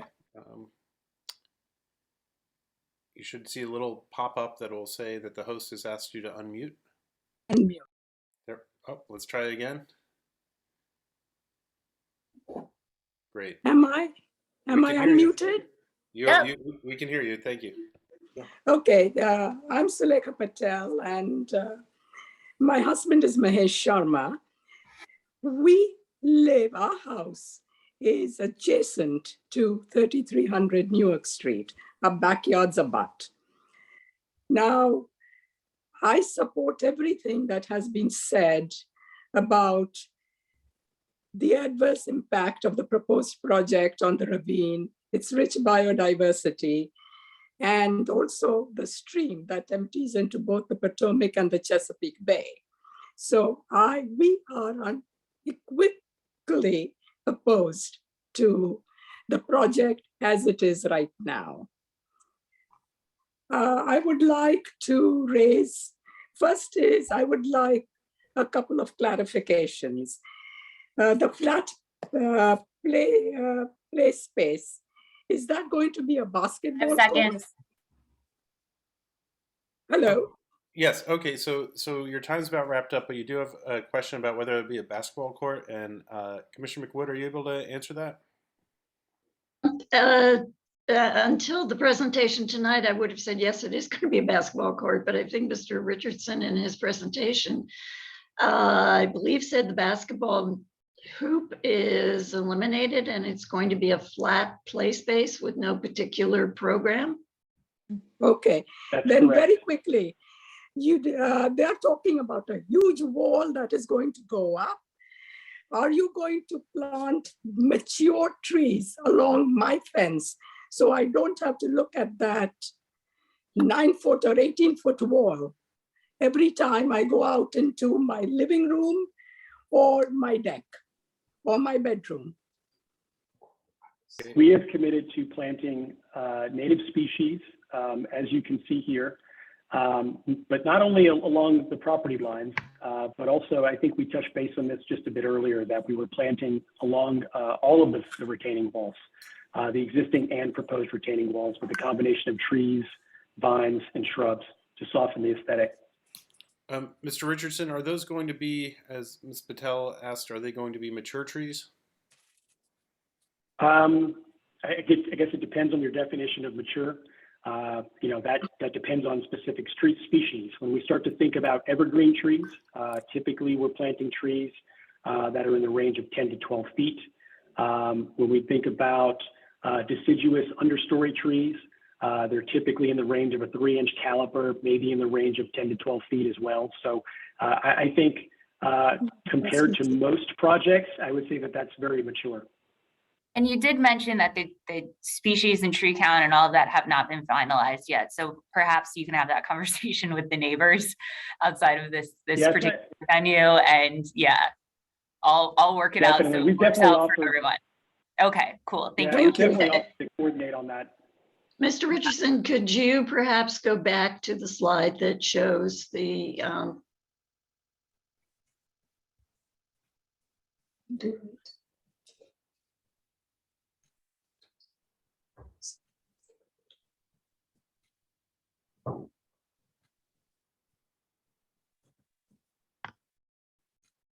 Thank you. Is the intention to plant all around the perimeter of the lot? It is. Now, I can tell you that we're in an effort to sort of maximize views, okay, or at least not take away views of the neighbors. There will probably be some level of screening, you know, adjacent to the pool, so that the neighbors don't necessarily have to look at the pool. But I do think that in certain areas there will be lower plantings, potentially maybe in the middle, where we maybe step things up in terms of height across the rear of the property. I think we're open to all of that, but the intention is not to line the property with large trees to wall it off and block views. It would be using a mixture of, again, trees, shrubs, and perennials. Okay, thank you, Mr. Richardson. Thank you, Ms. Patel. Ms. Mumpson, I'm going to ask you to unmute. Hi, can you hear me? Yes. Thanks. I'm glad that some people find it funny that we're talking about aspects of biodiversity, but I hope that all our views will be respected. This is a historic preservation board, and this ravine has been marked as a special place for a reason.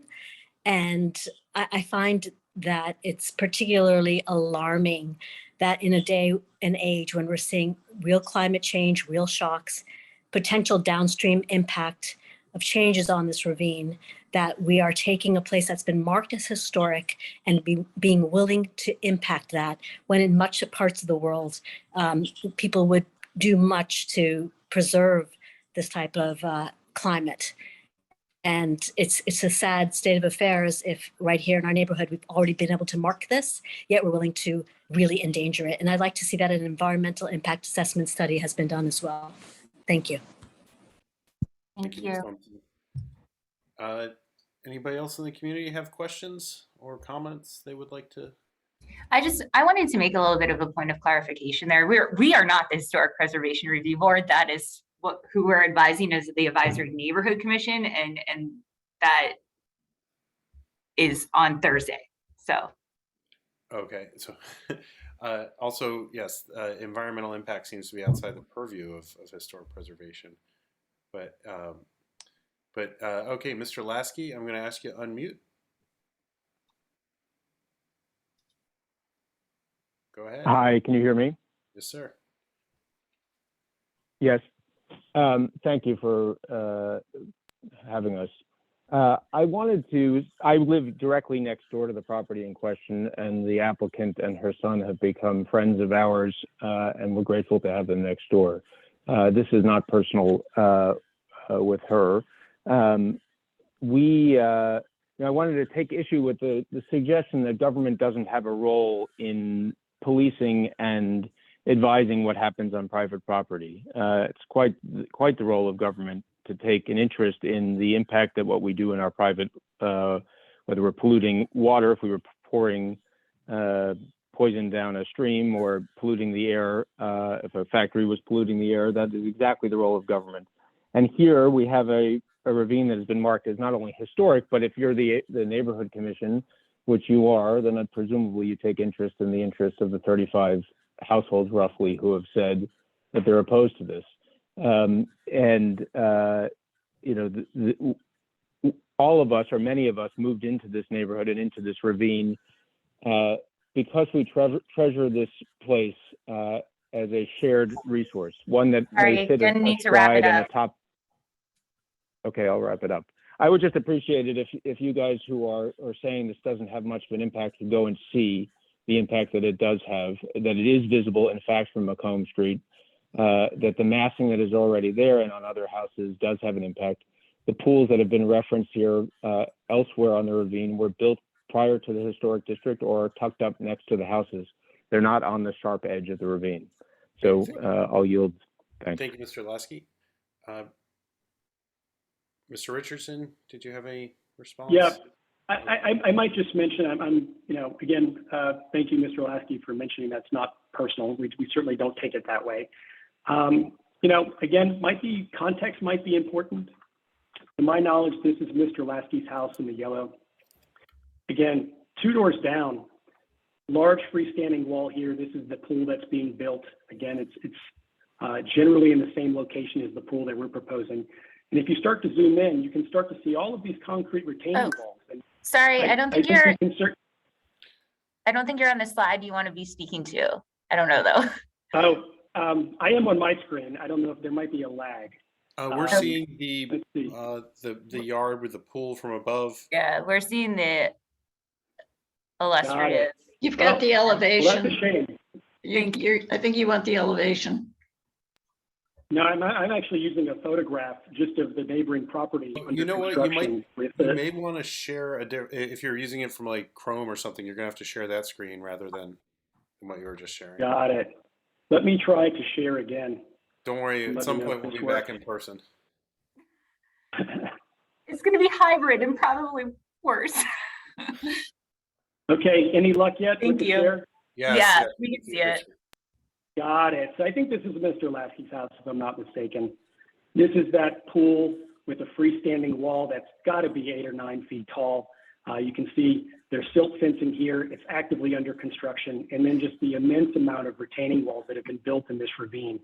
And we can certainly make the argument that maybe that was done, before a certain time, or maybe that, that was permitted in a way that it didn't come before the ANC. But I don't know. He doesn't seem to mind this next door. And again, it's not personal, but I think we've done things correctly. We've done things above and beyond the Mr. minimum Richardson, retaining. I don't think that's Mr. Lasky's That's house. not Mr. Lasky's house. His house is on the other side of the applicant's house. My apologies then, Mr. Lasky, but I think this is the house in question here, 2 doors down. So, and again, not to get tit for tat, but it's important. Okay, thank you. Mr. Bergen, Oh, and folks, I'm going to ask you to unmute in a second, Mr. Bergen. Folks, if you have a question, please use the raise hand feature. There's a reactions button at the bottom. Okay, don't worry, Mr. and Mrs. Massey. I will call on you after Mr. Bergen and Ms. Labarde have spoken. Mr. Bergen, you have a minute once you're unmuted.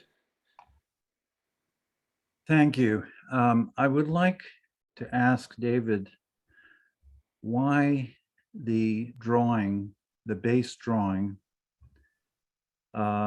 submitted to DOEE in November included the 12 trees in the yard, 10 of which were cut down in July. So when he drew that drawing in April, it was accurate. Then when it was submitted to DOEE, the entire backyard had been clear cut except for one tree standing.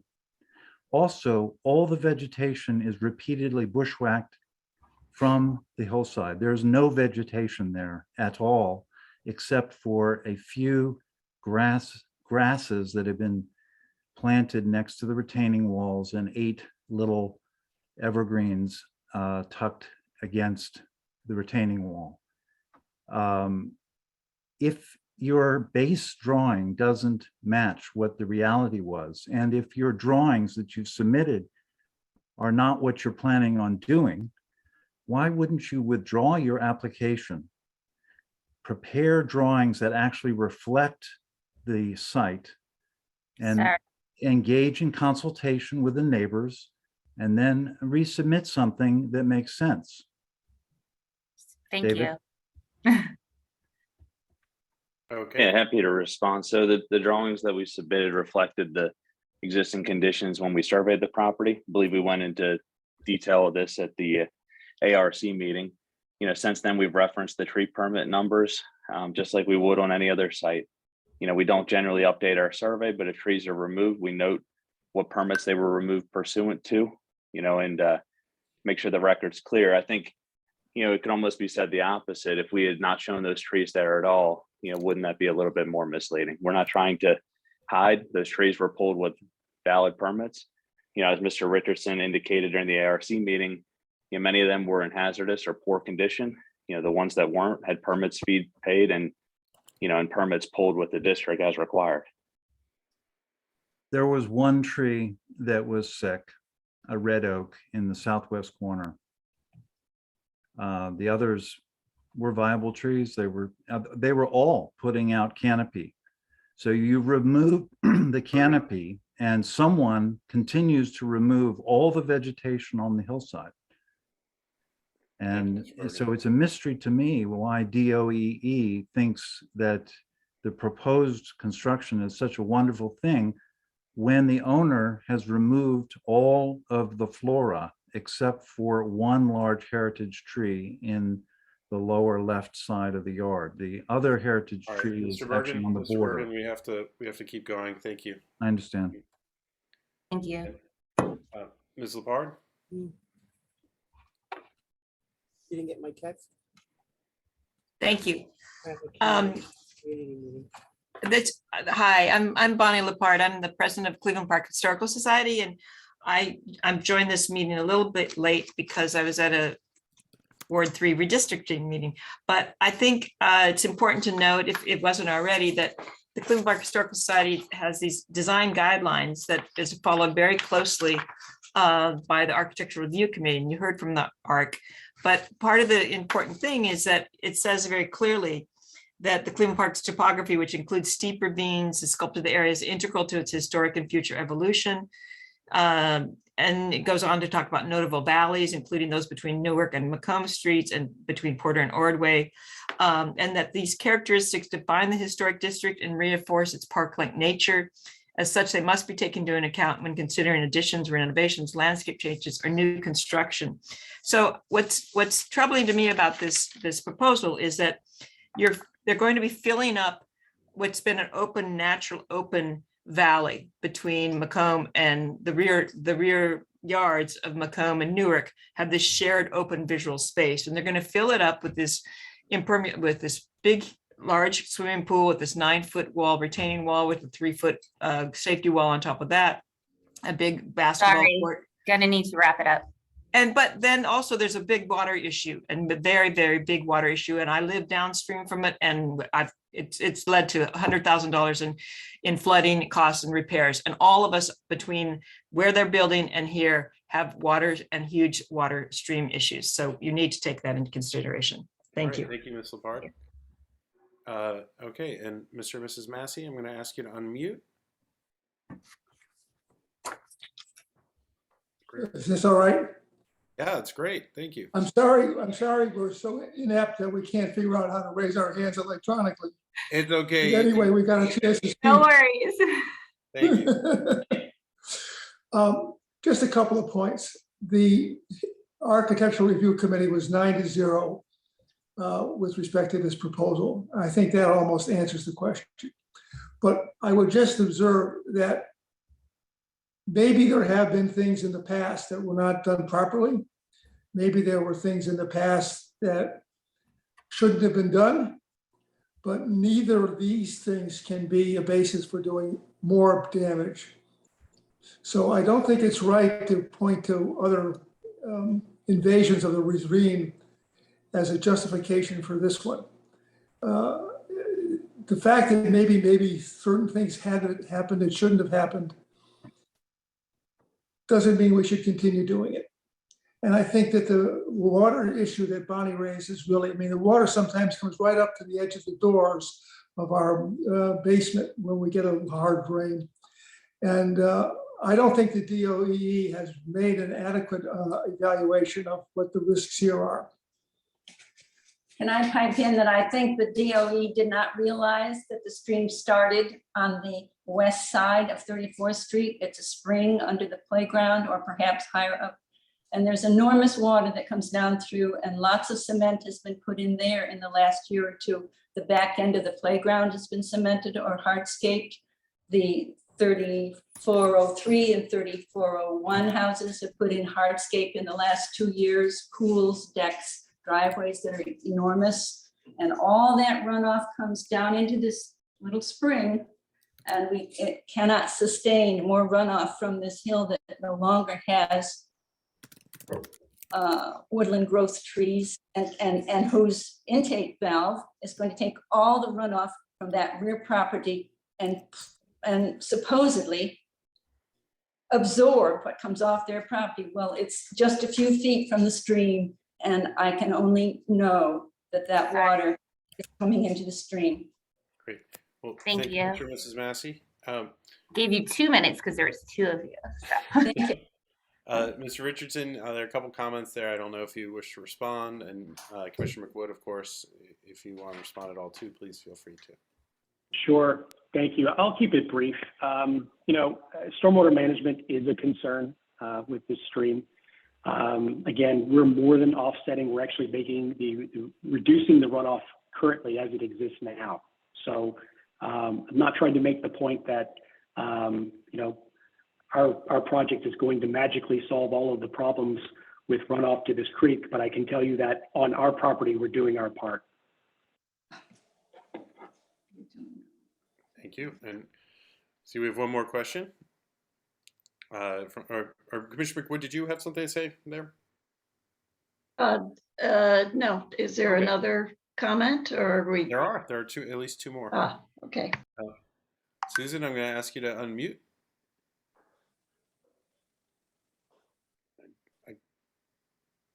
I'll ask again. Here we go. A little pop-up should show up that says the host is at, okay. Uh-oh. Doesn't show. Okay, we'll come back to you. Ms. Berry, I'm going to ask you to unmute. Hi, thanks so much. First of all, I'd like to ask whether there has been a comprehensive environmental assessment of the impacts of this proposed project on the ravine.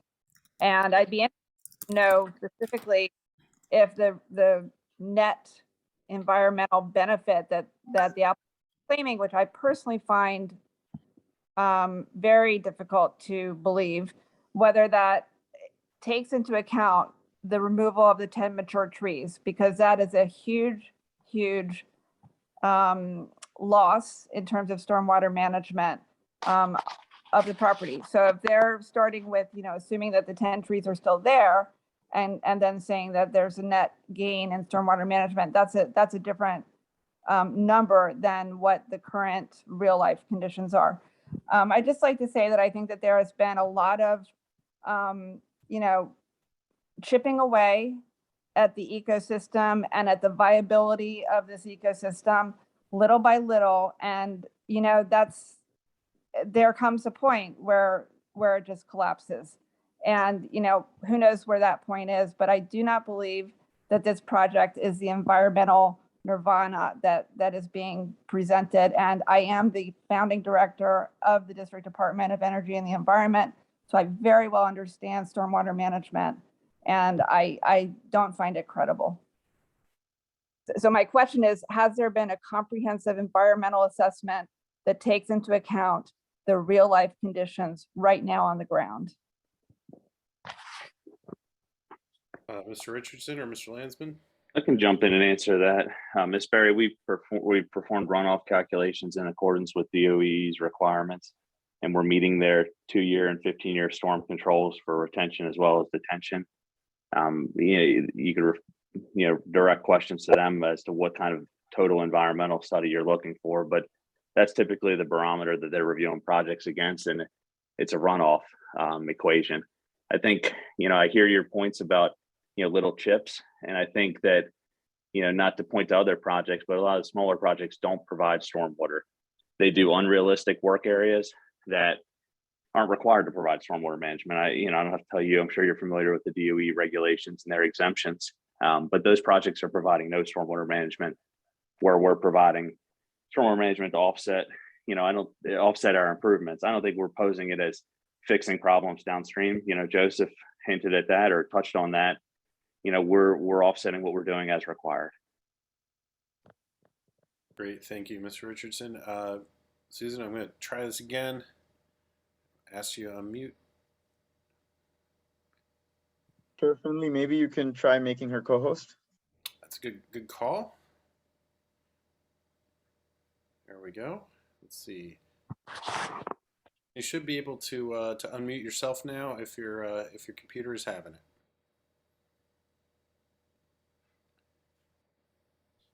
Okay.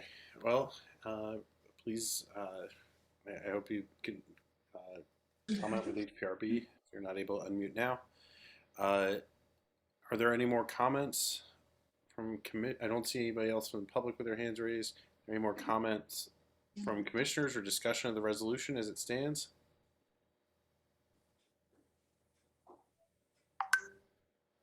Mr. Chair, I'd just like to make one final very brief comment. It's very unusual for the ANC to have this type of response from the community to an application. Not only the number of people who co-signed a letter, getting everyone to agree actually on what they wanted that letter to say. That sort of unanimity and passion about an historic preservation application is very, very rare. And also having this many people from the community stay at our meeting until after 9:30 in order to comment on this application is also very, very rare. I think it speaks to the decades of protection that people have tried to enforce in the ravine. And as one of the residents noted, things happen before the historic district. Things continue to happen. There were those 2 retaining walls that were put up after at the top of the ravine, but That was the result of an over-the-counter approval by an Historic Preservation Office staff member. And subsequent to that, the HPRB changed their delegation rules such that that sort of thing shouldn't happen again. So mistakes have been made, but I hope the commissioners are impressed by the level of commitment to this open space and to this important feature of the historic district by the comments that have been made by the residents. Thank you. Wood. Susan, yeah, I see you're Yes. unmuted. You want to get your 2 cents in? I just before want to we know vote? you to know I was pushing the button and it would not go through until something you did up there helped me. So I have 2 points to make. One is the water is going to be significant. We're getting runoff now. Even with the removal of the vegetation, nothing has been put to alleviate the silt running down into the stream and into the Bergen's backyard, which has the intake, and it's a constant battle for them to keep that intake clear. Almost every resident on both Newark and Macomb work constantly to keep the stream and the ravine protected. The projection into the ravine of that pool is more than any other building anywhere. Pools that you're pointing to, most of those were done before the historic designation of Cleveland Park. And the one that's been under construction, I question whether it has any permits. Okay, thank you. And Commissioner McWood, I guess we're moving to a vote on your resolution now. No, Farida needs to say something. She abuts the property. Okay, we'll do one last public comment. Asking you to unmute, Farida.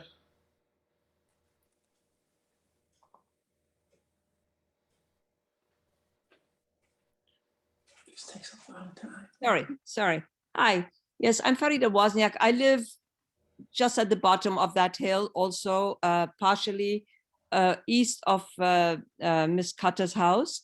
And yes, I do have a pool, and 3216 also 17 also has the pool. Those pools did not need a massive retaining wall because we are more on flat land here. Yes, we are in the ravine, but we are not on a steep hill of the ravine. My question also, my little worry about here is, what is the dirt? I mean, when the house was being renovated, we had so much sand and dirt coming down the ravine into our gardens and into all the way to the driveway. Several houses had sand and I don't know what else in the driveways. How are you going to protect us from getting all this dirt? Like last year, all the sawdust from the trees and pieces of wood flying in our direction. How are you preventing us from from that mess this summer? Especially, we all want to be outdoors, and I think this is a great concern for several people that are directly opposite this and next to this construction site. I still have a problem with the height of the wall. I mean, Sorry. Yeah, sorry. Okay, thank you. Thank you for your comments. Yeah. Okay, now I think without commissioner objection, we'll move to a vote. May I request a roll call? Certainly. Okay. I will get to do the honors because we do not have Rachel here tonight. Commissioner Reba, are you in support or opposed to Commissioner McWood's item on the agenda, resolution? Aye. Okay. Commissioner Fink?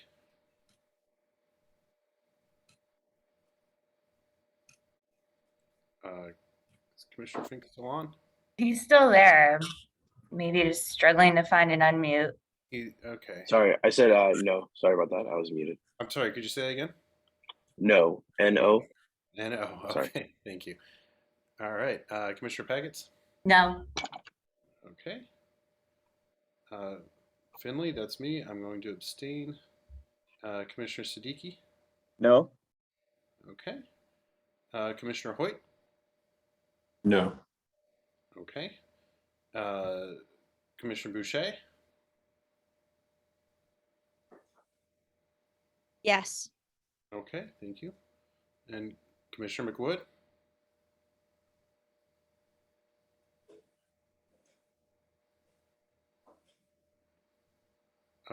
Commissioner McWood? He's muted. Sorry, yes. Makes sense, thank you. Okay, The we've got last four things. 3 yeses, 4 nos, and so the resolution fails. So, thank you all. The HPRB hearing is Thursday, you mentioned, Commissioner McWood? Yes. Okay. Thank you to everyone in the community who came out to the meeting. Sorry about the result.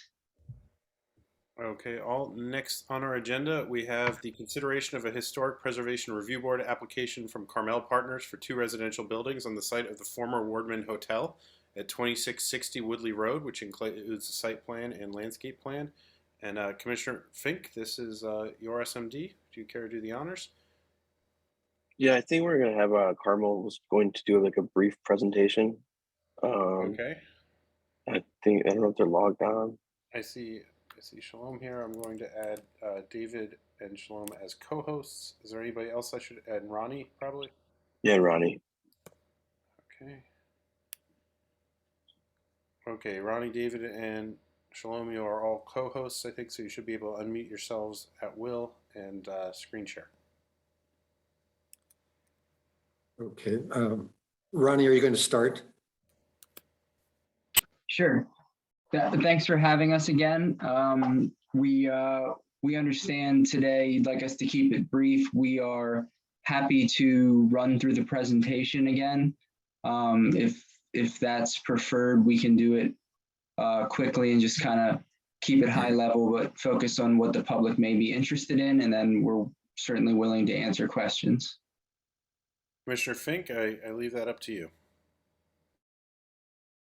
I think we can. I'm sorry, I don't know if I think we can do. If you guys can do like an abbreviated version, just because of time, and if you guys can drop. I don't know if you can drop the presentation in the chat, or we can post it on our website. As kind of like a, if people want to dive deeper into the proposal. Sure.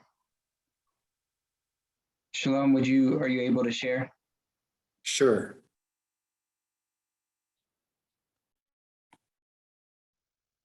Let's see. I'm not sure which window, 6 windows came up. I'm not sure which one. Oh, here we go. Okay, you can see my screen now? We can, thank you. Great, terrific. So I just will do an abbreviated version of what we'll be presenting to the HPRB this coming Thursday. Just starting with these existing views of the site. And the only thing I want to really point out here is on the upper left. You see the footprint in brown of the existing construction. Inside the red dashed line, you see the historic asset on the site. And then the purple rectangle there is the underground garage that we will be keeping in place. Here is a view from Calvert. This is on the upper row in the middle, is the building we'll be tearing down and replacing with new construction. And then, of course, here are several views of the historic Wardman Tower that we'll be connecting to. Now, in developing a concept for our scheme, we really looked back at the drawings and photographs of the original hotel that occupied this site. And just a couple of things about it that really we felt were inspirational. One is just the free form that you see on the left, in the footprint of the building. Large open space facing north, the front lawn, and then a series of courtyards facing south to capture light and sunlight and views, of course. And the building you can see on the right had a very uniform quality to it, very uniform cornice line. And it was really, I think the most critical thing is that it was it really was very different than the historic Wardman Tower that we've been all used to looking at. So we developed a scheme here that involves 2 new buildings. And you can see we adopted the idea of a free form. And in the facades of these buildings, we actually attempted to capture some of the vertical qualities that you see in the Wardman building on the left. But basically the overall scheme retains the front open area that's accessible to the public along Woodley, and that's at the bottom left of the screen. And you can see we have a circular drop off there also for our 2 buildings. So the landscaping will be enhanced there. And then 1 level down from there, moving to the south, beyond that opening between the 2 buildings, is another large courtyard, actually smaller than the front courtyard. And that will only be accessible to the tenants of this project. Here's a view looking eastward along Woodley. See the open area here. We're not showing all the landscaping, just so you can appreciate the massing, the sizes of the building. And then this is a close-up view of the building on the east side of the site. And we are showing it here with facades constructed of terracotta. And the main thing I just want to call attention to here is the fact that, obviously the building has a very contemporary nature to it. It's not as solid. It has more glass than the Wardman Tower, but it captures the spirit of it with its sense of verticality and these small projecting balconies, and then the uniform cornice line, which recalls the cornice line of the original building. And then when you get up close to this building, you can see actually the facades have a lot of interest. They have a lot of play. There are 2 primary planes. There's the plane that's closest to us, which is shown in green terracotta. And then there's an articulated plane about 2 feet back from which the balconies project. I just point all this out because these buildings are large, and I think it's very important that they have this level of interest and this level of movement in the various elements of the facades. One of the reasons we chose this verdigris, this green color that we're showing, of course, is because it's, first of all, we think of this building as being a pavilion in a landscape, in a bucolic setting. So in some ways it felt appropriate to use this color, but also it's a color that's used throughout the neighborhood, both in buildings, on the bridges, and then various details on certain buildings. So here's a view looking in the opposite direction. Here we're looking to the north. You're seeing the tenants courtyard at the bottom of the screen, Calvert's at the bottom. And here I just want to point out that our building, as it comes out to Calvert Street, does set back in the upper 4 floors. So that we maintain generally we maintain the cornice line of the street along Calvert. There's a 70-foot drop from north to south on the site. Here's a view of that building. And on the upper right with the yellow line, you can start to see the alignment of cornices. And this building will contrast with the building on the east side. This building is all brick, with these bronze colored windows that will really, I think, warm the facade up. And then we developed that sense of verticality in this building by, introducing this kind of stepped facade, as opposed to keeping everything in a single plane, and then just having a uniform plane behind that. Here, these drawings are really just here to indicate that our building cornice line will generally align with the cornice line of the historic Wardman Tower. Our building is 1 story lower than what's there today. It's only 90 feet tall, and that's basically what the Wardman is as well. On the left here, you see 2 existing views looking 2 different directions. And on the right, you see the same corresponding views with our new building set into the photographs. I just point out in the lower right, if you compare those 2 photographs on the bottom there, again, I think it's pretty evident that we'll be blending in, I think, in a much more successful way into that skyline than the existing hotel does. On the left, you see the footprint of the existing building. On the right, our proposal. And we are reducing the footprint of our building by about 50% from what you see there today. So there'll be a lot more green space, environmental space. And then finally, I would just point out that we designed these buildings so that whether you're on Woodley or you're on Calvert, you never see the whole building. You just see a leg of the building that has a presence on either one of those two streets. And then overall, we've also designed these buildings so that generally in terms of scale, they do relate to our neighbors, and they certainly do relate also to the historic Quorum Hotel that is just to the south of us. And then finally, this is the last image. We are retaining those historic pillars, and we are in our landscaping. We'll be setting pedestrian pathways between each one of those two pairs. So that's really all I have, and I certainly would be happy to take questions along with Ronnie. Thank you. Commissioners, do you have any questions for the applicant?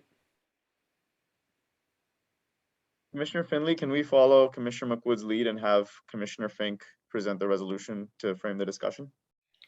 Sure. Commissioner Fink, you want to read your resolution? Yeah, sure. I'm going to just read the therefores for it.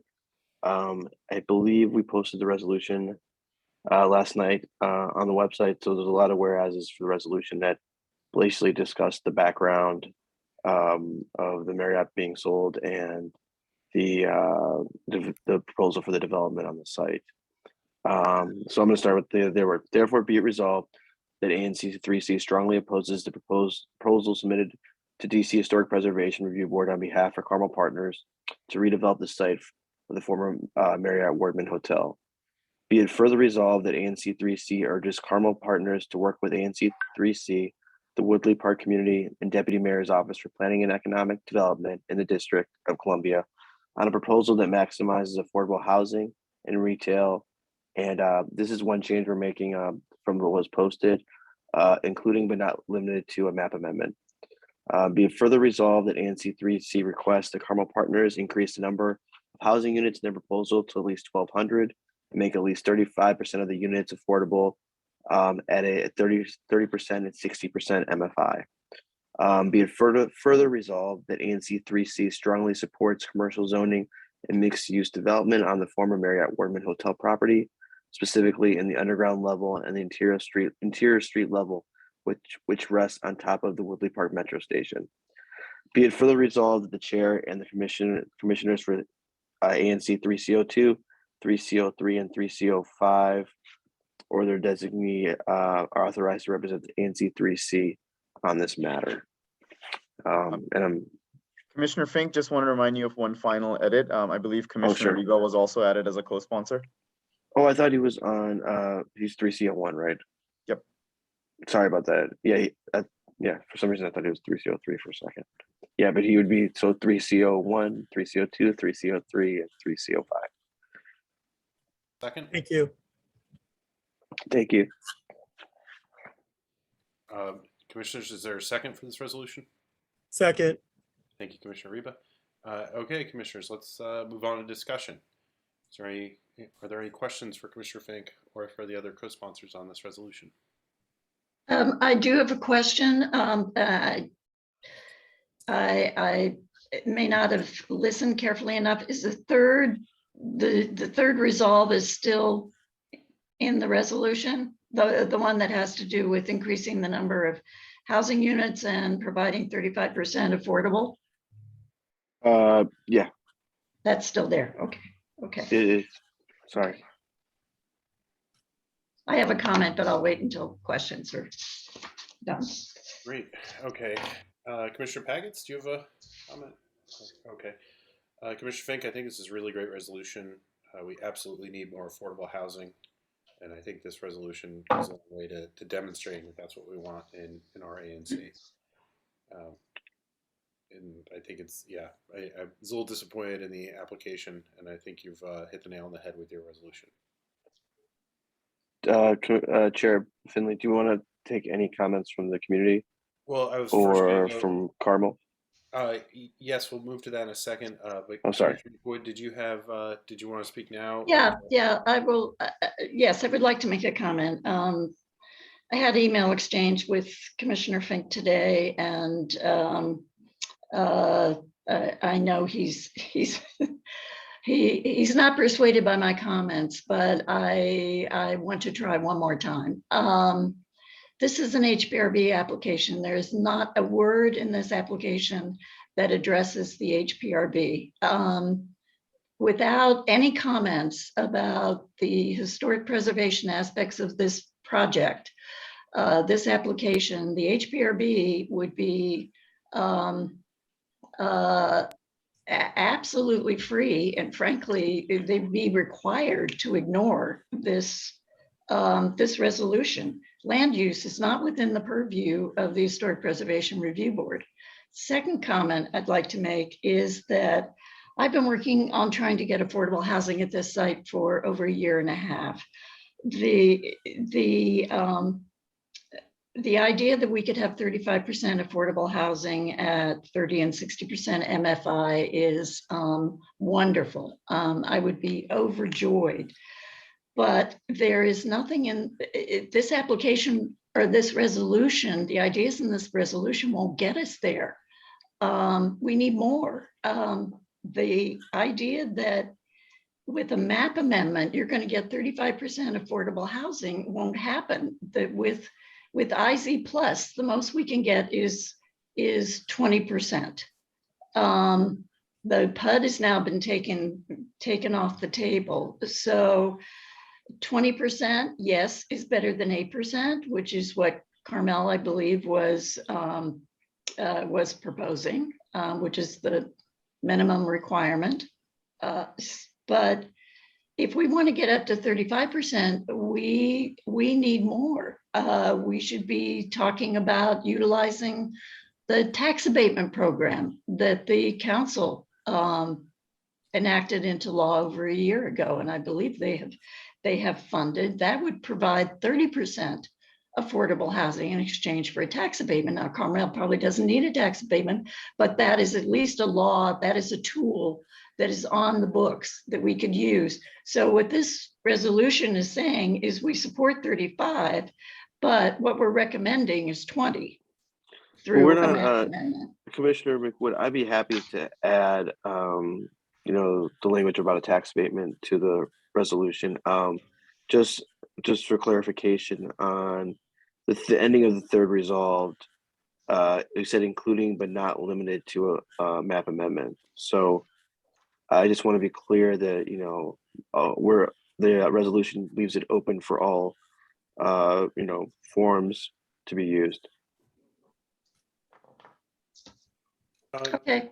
Commissioner, all right. But I'm happy but to. I'm going to abstain on this because it's I just don't think it's going to get us where we want to go, which is where I absolutely want to go, and I think it's ignoring the role of the HPRB, and this is an HPRB application. Commissioner McWood, is there language you would recommend adding to ensure HPRB gives it great weight and considers the resolution? I could have absolutely provided that language today, but right now at 10 o'clock, I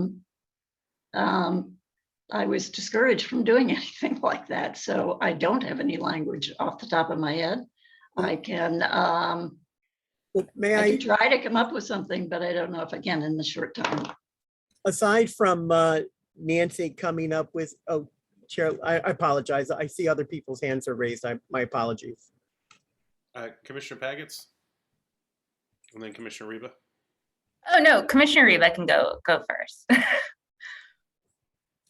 Your hand was raised first. Please, one of you. Well, let me go. Let me speak to the HPRB. I'm wondering, Commissioner Fink, if you would be open to, in the second resolve, where you've asked Carmel Partners to work with 3C, the Woodley Park community, the Deputy Mayor's Office for Planning and Economic Development, would you also be willing to throw in historic preservation in that second resolve? Sure, of course. And that may somewhat appease Commissioner McWood. It'd be in the second second resolve, Commissioner McWood. I appreciate your effort, Commissioner Reba, but I don't know how to respond to that. Okay, well, I know that you have, you want to make mention, to secure the 35% of affordable units at 60% MFI, but hopefully you'll have a whereas that you could throw in relating to the historic features of the into the resolution. I didn't see anything that mentioned why it's an historic property, and maybe that's the whereas that could be included.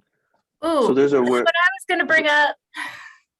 Oh, I think there's a whereas, hold on, about how the property.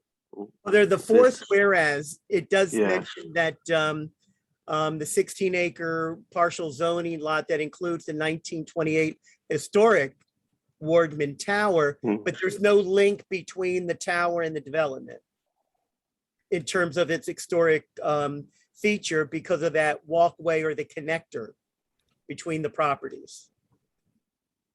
So that is literally the only reason it's coming up for an HPRB review is because of that arcade, right?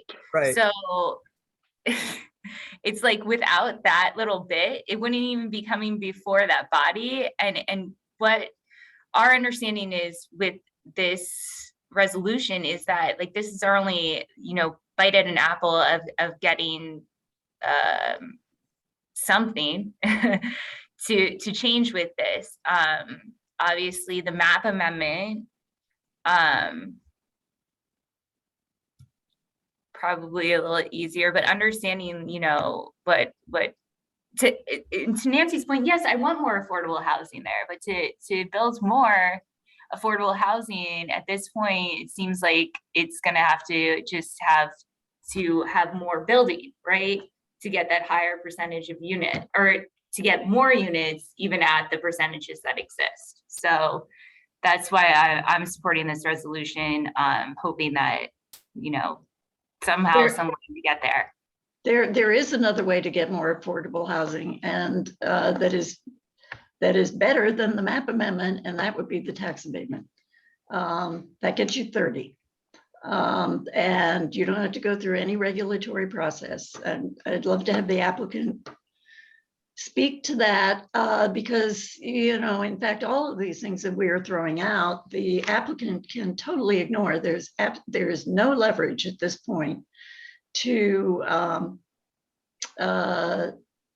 negotiate with the applicant for more affordable housing. This is a matter of right project. The Office of Planning is not going to require that it participate in a planning process before it gets regulatory approvals.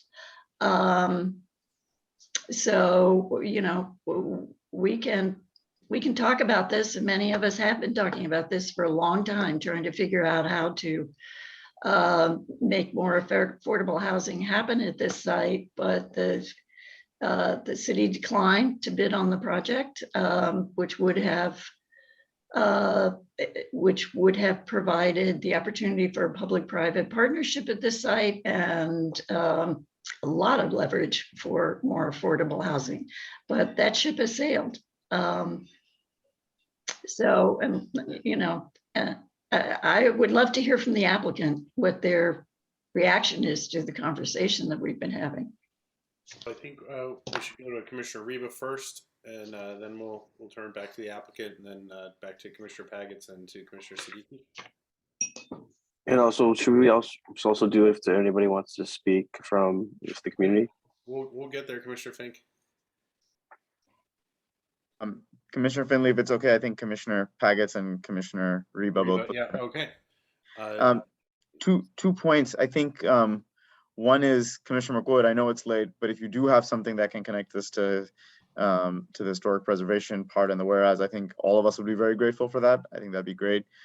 Second, I think if Commissioner Fink, I also support adding, if we did if we wanted to change that where we talk about the map amendment, say any means possible to get to the number of affordable units, including map amendment or tax abatement program, I would be in support of that, what Commissioner McWood suggested as well. The third thing I think that was brought up over email was asking for a delay from the Historic Preservation Review Board. So we just had the planning process meeting earlier.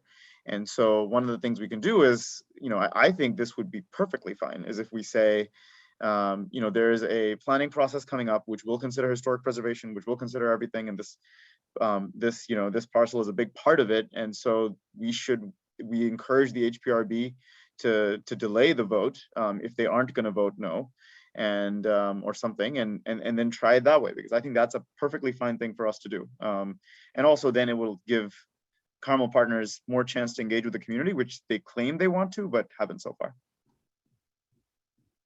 I'm in support of adding the language for the therefore, and then also adding for the first whereas, for the first therefore, be resolved that ANC 3C strongly opposes the proposal submitted to DC Historic Preservation Review Board on behalf of Carmel Partners, and ask for a delay in the decision in the review of the applicant. Commissioner Fink, are you keeping track of all the changes so that we can go through, make sure we're voting on the yeah. and presenting it to HPRB? Thank you. Okay. David, Ronnie, Shalom, do you want to respond to some of the comments you've heard so far? I have a question. If you are going to ask for delay, what kind of a delay are you asking for? How long? 6 months, 12 months? Do we know how long this process will take? We don't, as long as it takes. But it's supposed to start in the fall, and we had a presentation about it today, and it'd be great to have this have this project be a part of it, because right now it's not part of the vision of the community at all. All right. I would just suggest that if you're asking for a delay, that you be perhaps a little more specific so the commission understands, what's involved. Commissioner Fink, perhaps something along the lines of, delay until the planning process, the Woodley Park planning process is resolved and we're set, something along those lines. Does that make sense? Yeah, I'm hesitant just because there's really no end date for that process. Yeah. And so I'm just a little concerned if it's going to be a year. That might not, to leave it that open-ended might not be fair to the applicant, even though we're opposed to the proposal.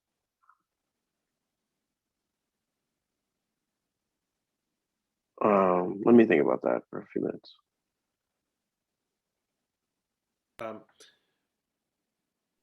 Shalom, Ronnie, David, did you have any responses to anything else commissioners have said so far? Yeah, a few comments.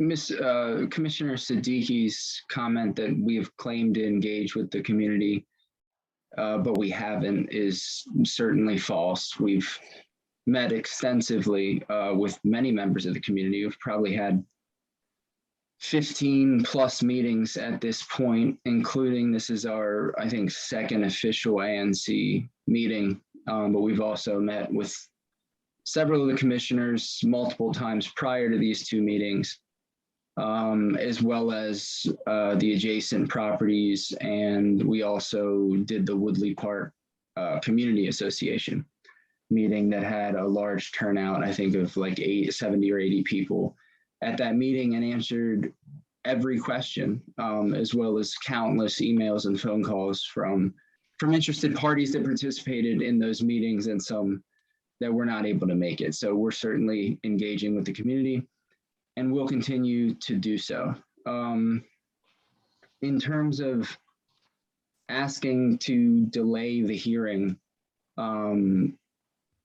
I don't know that that would help anything with the planning process. It's indefinite at this point.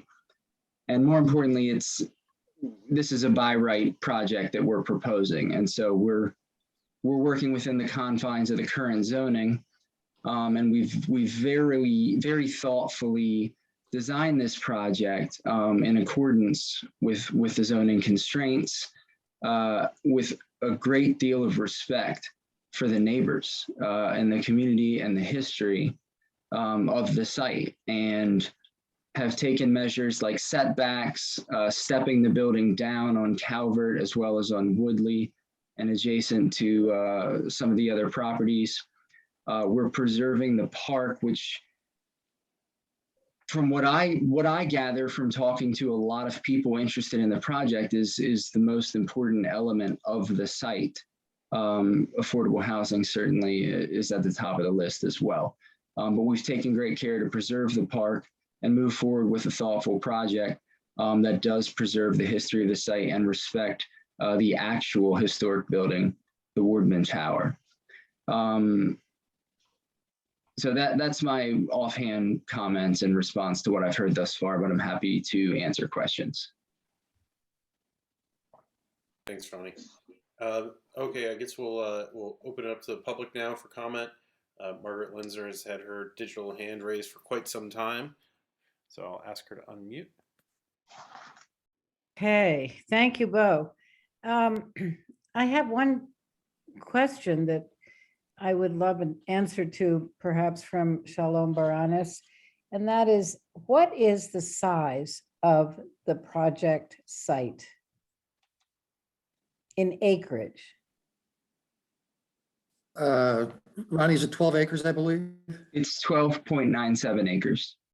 Why does OP claim that it's less than 3? I don't know. May I ask when they claim that? Email from Jennifer Steingasser today said the project site is less than 3 acres, therefore it's not eligible for large tract review. It may be the actual footprint of the newly constructed buildings are below 3 acres. So that may be why, but also I know a lot of people disagree with me, but I'm fairly certain the way large tract review reads is that it has to be 3 acres, a minimum of 3 acres, and include a commercial element, which may be why she's saying that. I'm not sure. I think that was, the commercial element was separate, but I find it hard to believe that the location of the 2 proposed towers plus the green space between and the green space in front on Woodley, that must be what, 6 acres, something like that? Yes, I would think so. I know the entirety of the site is just under 13 acres. Okay. So another question, if it's possible for Carmel to negotiate with DEMPED for maybe city to buy in for more affordable housing, would that require a lot of time?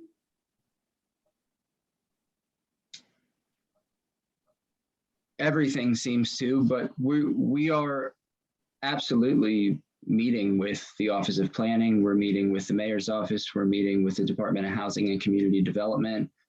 And we will certainly review the, I think it's called HANTA, the tax abatement programs, and we'll entertain any ideas they have. Great. Just one other quick comment about the community. I think that you met with the Ward 3 Housing Justice and Wardman Hotel Strategy team, and we appreciated that. And I know that you met with the Woodley Park Community Association, but to the extent that you've had many, many meetings with what you call the community, I think those were probably meetings with various government agencies. They did not include the community. There has not been a general opportunity for anybody in Woodley Park to come to a meeting. And I just think you need to be aware of that.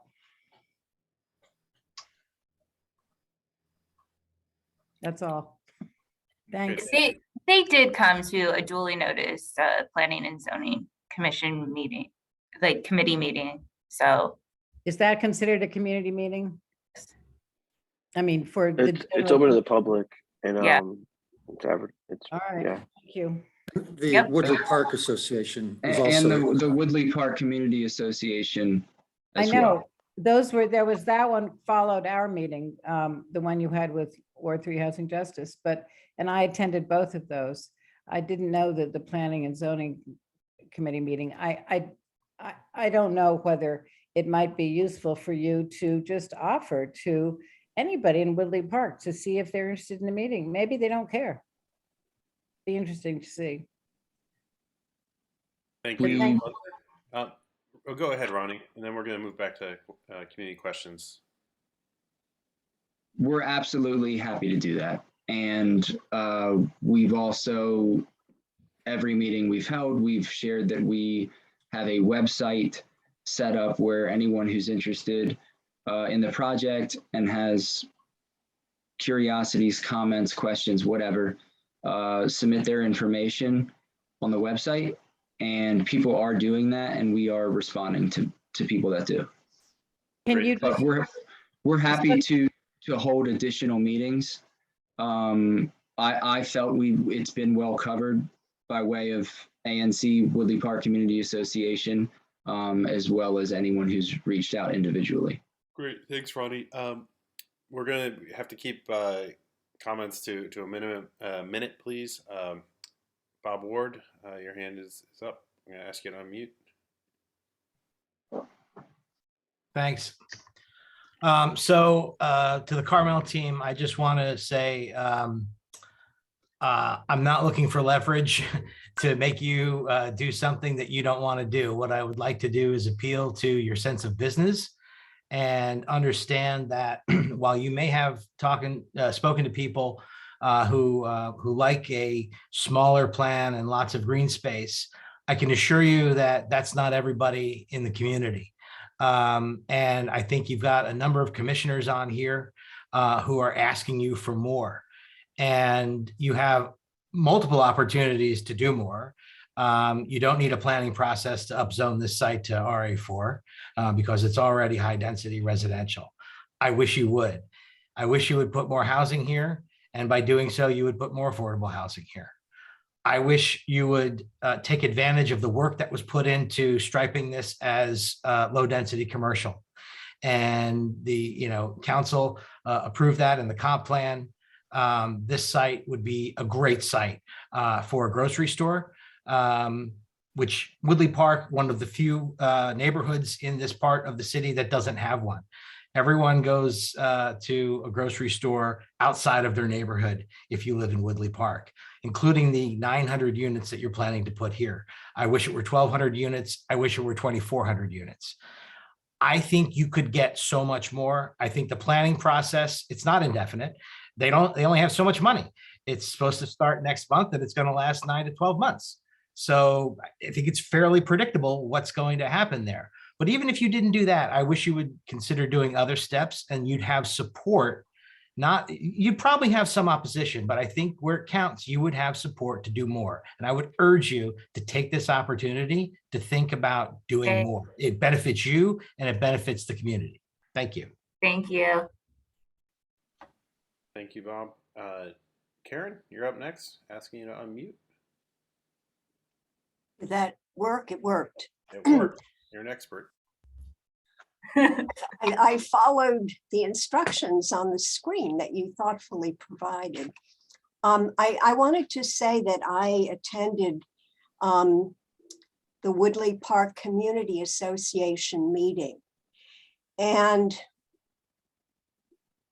major issues were prohibited from being raised as community members began to raise them. No discussion of housing or affordable housing is appropriate for this meeting. No discussion of demolition is appropriate for this meeting. So residents then raised a huge number of other objections. You did not have very many residents saying they liked your plans. There were objections of all kinds. Your refusal to say you would consult with the schools. We can't say yet.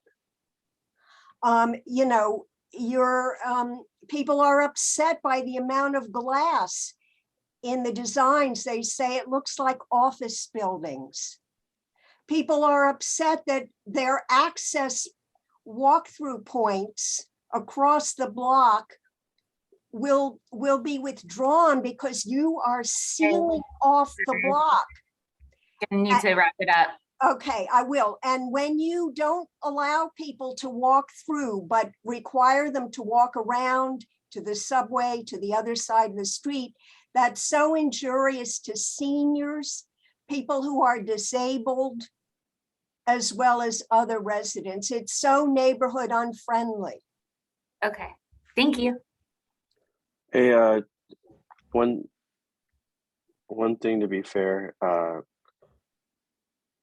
to Carmel is that the Carmel did say they would consult the schools and other local buildings for the demolition of the Marriott building. Not at that So- meeting, they didn't say it. They said, I we're think not they did, sure or in yet. previous meetings that they have, so. Well, they've then been they very. backtracked. They backtracked. No, I maybe they just didn't say it at that meeting, but I know for sure, like Ronnie's been on the records, you know, saying that, you know, once they have a demo plan, they would be engaged with the community about how it goes off. Why not before the demo plan? After the demo, Well, it's part of plan, the, they I can mean, do anything they want. It's part of the permitting process. I mean, Yeah. they have to file the plan and to get the permit, they have to have the plan. So. Oh, they'll have the plan. It's just they won't have. Could I suggest that we community- don't do a back and forth? Yeah. Sorry, yeah, community you're right. Thanks, engagement. Commissioner Siddiqui. So, okay, so moving on, we've got another question from David Christille, who I'll ask to unmute. Great, thanks, Chairman Finley. My name is David Christille. I'm representing Ward 3 Vision. We're a group of advocates that's for better planning, more housing, more mixed use, and more sustainable development. It's great. I think Commissioner McWood mentioned this one program, the HANTA program, which is a tax abatement program that can be applied for without doing anything to this development. But I think as others have mentioned, including the resolution, you know, we support more housing on this particular development. If it's got some mix of uses, that would be great as well. And Mr. Gibbons, it's great that you've been talking with the city. I think what you're hearing is that there's a lot of folks, both in the community and with the city, that are willing to work with you to access a lot of the tools that can support more affordable housing, the inclusionary zoning program, the tax abatement. The Department of DHCD has the Housing Production Trust Fund. There's been the first award. Worst award was in Ward 3 not too long ago. We'd love for this one to have an award as well. You've got lots of tools to increase affordability at a wide range that could help house a lot of people that already work here but may live someplace else. So hope you're hearing the support for that kind of effort, and we look forward to hearing for more housing and more affordable housing on this site. Thanks. Thank you. We've got somebody Webb. I'm going to call them Citizen Webb. I'm going to ask you to unmute Citizen Webb. Can you hear me? Yes, yes. Hi, Erin Webb. I am a very close neighbor to this site, and I really appreciate everything everyone said so far. I did want to raise one issue that I think is really near and dear to a lot of the immediate neighbors of this site, and that is the green space in the front. I know there's a lot of competing interests for the site, but I will say that that green space historically has been of tremendous value to this neighborhood. the Aiden School is right across the street, and its toddlers and its school children play on that green space every single day. They really rely on it. Oyster Adams is right around the corner and also uses that green space. So I do appreciate the sites, keeping that in mind. And I would ask the commissioners, I would plead with them to consider that green space for the immediate community who will be, most impacted by the site, and to think about the value that has served and serves every day to, people who live right near it, who may not have yards and, may not have any green space other than that space. So thanks very much. Great, thank you. Ms. Price, I'm gonna ask you to unmute. This is Beth Price. I'll just echo that as an immediate neighbor also of the site, that I also value that open space. And I understand that a prior proposal for a very much more massive buildings was rejected by the community. I wasn't part of that discussion, but it's something that I just generally actually like the design of the buildings and the amount of open space they're allowing. Great, thank you. Commissioners, is there any further discussion? Chairman, I offered 2 whereases and a resolve in the chat to at least somewhat connect to HPRB. They're not great, but they are something. I see one where, okay, I see both, yes. Do you mind reading that out for us? No, let me see. Okay. Whereas the review by the HPRB is dependent on the colonnade extending from the landmark Wardman Tower. Where did it go? I already lost it.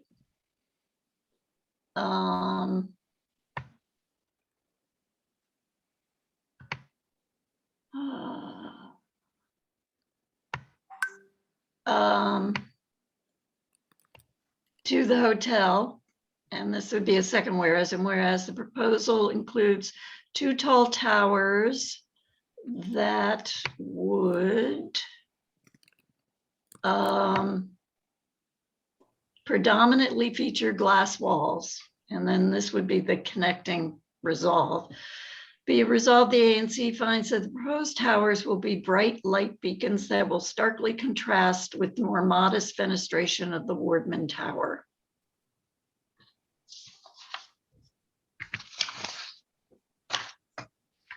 Okay, thank you. I think the reason I'm using the windows and contrasting with fenestration of the tower is because I think it's the most obvious HPRB comment. And it's certainly one that has been mentioned by some people in the community. Okay, did you want to present those as separate proposals, or is it one proposal for?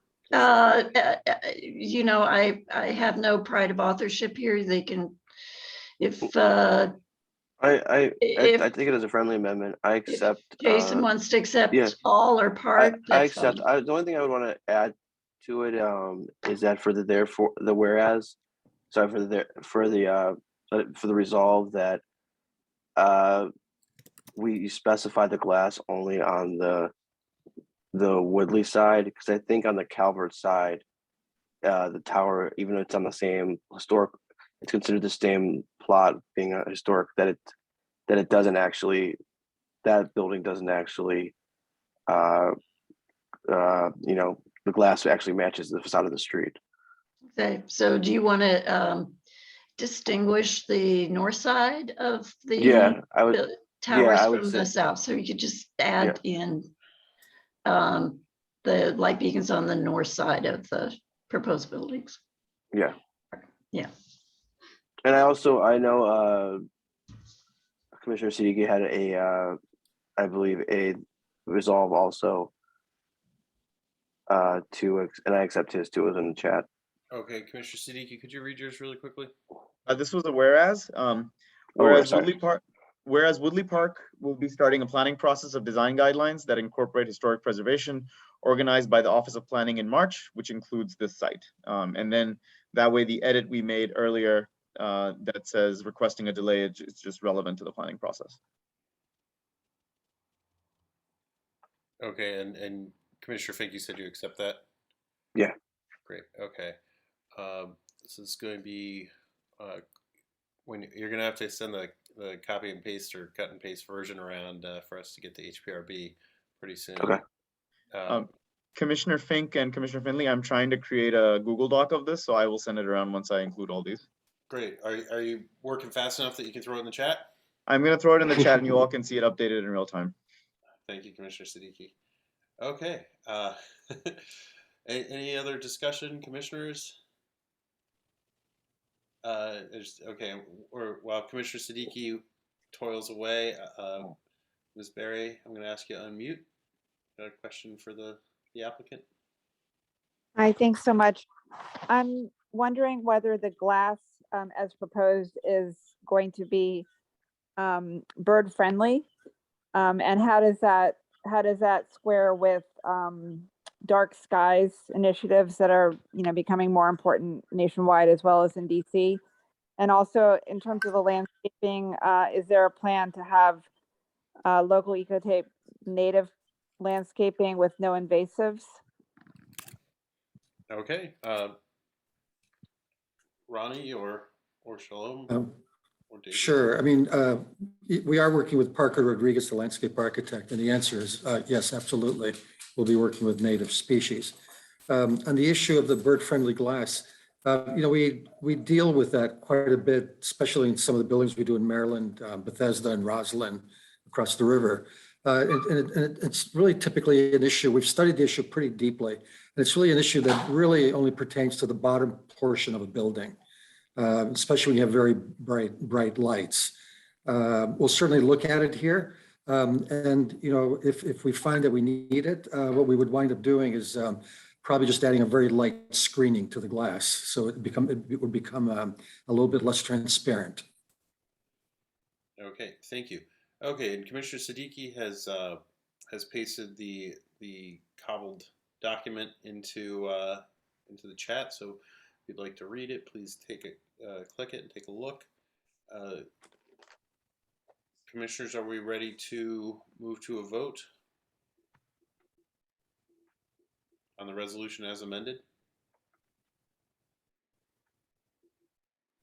There's just one more edit, Commissioner Fink, Commissioner Finley and Commissioner Fink, was the tax abatement language. So I think I missed that one. So, but not limited to a map amendment and a tax. Should we say there? What is the other one?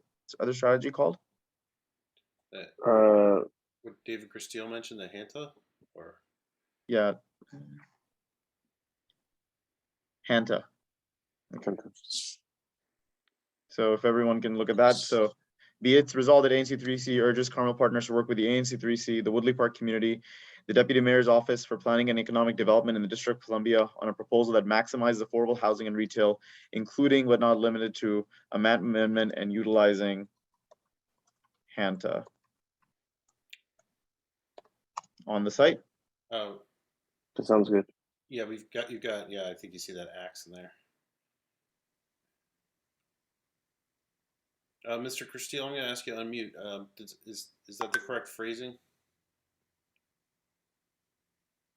Yeah, I mean, it's a funny acronym, but that is the tax abatement program that Commissioner Wood referenced before, and the applications are, due pretty soon. Thank you very much. Okay, commissioners, it's been a long night. Are we ready to move to a vote on this resolution? Okay, it's moved and seconded. So, all those in favor of the resolution as amended, please raise your hand. Could we do a roll call, Commissioner Finley? We can do a roll call vote, Commissioner Siddiqui. Okay, Commissioner Reba. Aye. Okay. Commissioner Fink. Aye. Commissioner Pagets? Yep. Yes. Sorry. No worries. Thank you. Commissioner Finley? Yes. Commissioner Siddiqui? Yes. Okay. Commissioner Hoyt? Yes. Okay. Commissioner Boucher? Yes. Commissioner McWood? Abstain. Okay, thank you. Did I get everybody? Let's see. Yes, I got everybody. Right? Yes. Okay. Great. So the the resolution passes. Thank you. And that concludes the big part of commission business for this evening. And now we will go on to, I believe, the secretary's report.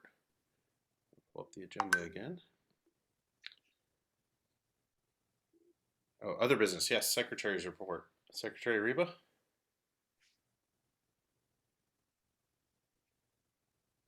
Oh, you're muted, Secretary Reba.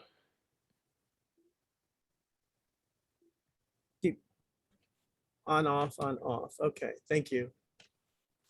I'm hoping everybody had a chance to review the minutes. And at this time, if there are no objections or any tweaks that are needed, I'd like to move the January 19, 2022 minutes for approval. Do I hear a second? Second. Thank you, Commissioner Paggets. Commissioner Reba, did you get my addition or question?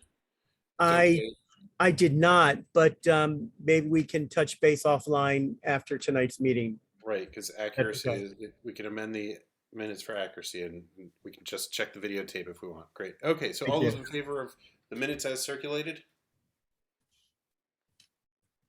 All those opposed? I abstained because I wasn't at the meeting. That's quite fair, Commissioner McQuaid. Any other? Watch YouTube? So, okay, that passes. Thank you, Secretary Reba. Do you have any further report for this evening? I do not, except for the fact that perhaps at this time, I'll just mention that beginning today, Metro will increase its rail service on the Red Line. On weekdays, Red Line trains will operate every 10 minutes instead of every 12 minutes. Trains that are operating every 20 minutes on all other lines, with trains as frequently as every 7 to 10 minutes at stations that are served by multiple lines throughout the system. Great. I think that's important for everybody to note. Thank you. Thank you, Secretary Reba. Okay, moving on to the Treasurer's report. Treasurer Siddiqui. Would like to skip the treasurer's report for this time. Okay. So, all righty then. You've got nothing to present. That's fine. We move on to our SMD reports. I don't know if I may, but I'd like to make a motion to postpone SMD reports until next month due to the lateness of the hour. All right. It looks like we've got a couple seconds there. Second. All right. So all those in favor? Okay. Wow. Unanimous. Great. Okay. So that concludes our meeting tonight. Unless there's any old business, a motion to adjourn would be great right now. Motioned. Second. Thank you. All right. All those in favor? Aye. Aye. See you in March. Have a great night. Good night, everyone. Night.